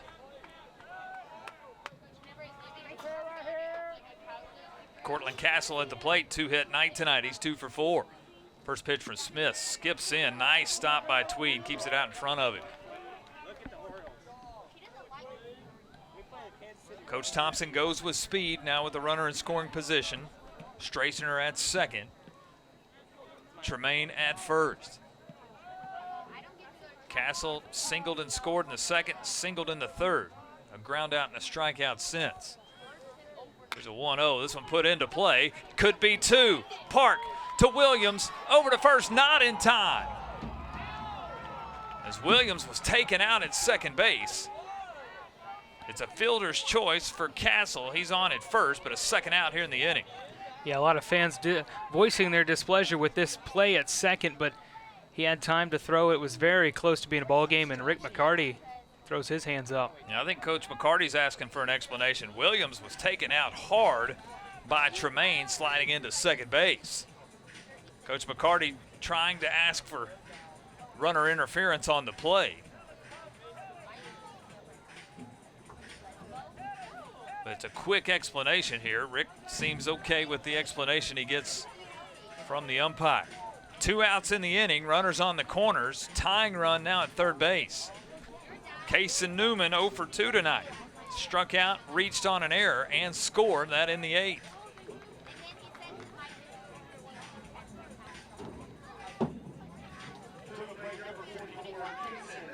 Newman hit a ground ball over to first base that Jake Skaggs misplayed that in that 8th inning. And now here comes Rick McCarty out of the bullpen. I think this is a situational conversation. I don't know if we'll make a pitching change here or not. Max Huffling is warming up in the bullpen. The 6'9" lefty. Coach McCarty might make a change here for a lefty-lefty matchup. However, Coach Thompson could make a pinch hitter change as well. So this could be a defensive conversation or a pitching change. 2 outs, top of the 9th. ACU a 9-8 lead. Runners on the corners here for the Bears. This is where baseball becomes a chess match, Andy. You got to play your cards right and see what happens. And Coach McCarty just sitting out there talking about different scenarios, what can go down, maybe buying Zach a minute to catch his breath. Joe Landine, the home plate umpire, is out to break up the conversation, but he's allowing this one to go for a while. This is certainly a defensive conversation here. Zach Smith's going to stay on the mound. Hunter Simmons, a leadoff single in the inning. Cole Tremaine, a 1-out single, moves Simmons to second. Pinch runner came in. Austin Stanciner, he moved to third on the fielder's choice that retired Tremaine at second, but Castle now at first. Runners on the corners, 2 outs for Kason Newman. Zach Smith trying to close the door. As he works out of the stretch, first offering to Newman. This one lifted, right side. It will go foul. No balls and 1 strike. He put a heck of a swing on that one, Andy. Just straighten it out a little bit, and it's a different ball game. Williams at second base, you can see, anticipating a pull. He plays deep at second base. 3 steps on the outfield grass. Smith comes set. Runner on the move. The 0-1 lifted. Left field. Tatro, he's underneath it and will make the catch for out number 3. The Wildcats victorious tonight in a Tuesday midweek here at Crutcher Scott Field. It was an entertaining contest. At the end of the night, it's ACU 9 and Baylor 8. Yeah, Andy, offense, offense, offense. That was the story of this game. They used half their bullpens apiece, but a good job for both teams. Great game tonight. We're back with you Friday as ACU plays host to Utah Tech. They'll do it with a little momentum here as the month of May starts. 9 runs, 10 hits, 2 errors for the Wildcats, 8-10, and 2 for the Bears. For Coy Oslin, Kerry Johnston, and the entire ACU TV crew, I'm Andy Penny. Until next time, take care. So long from Abilene.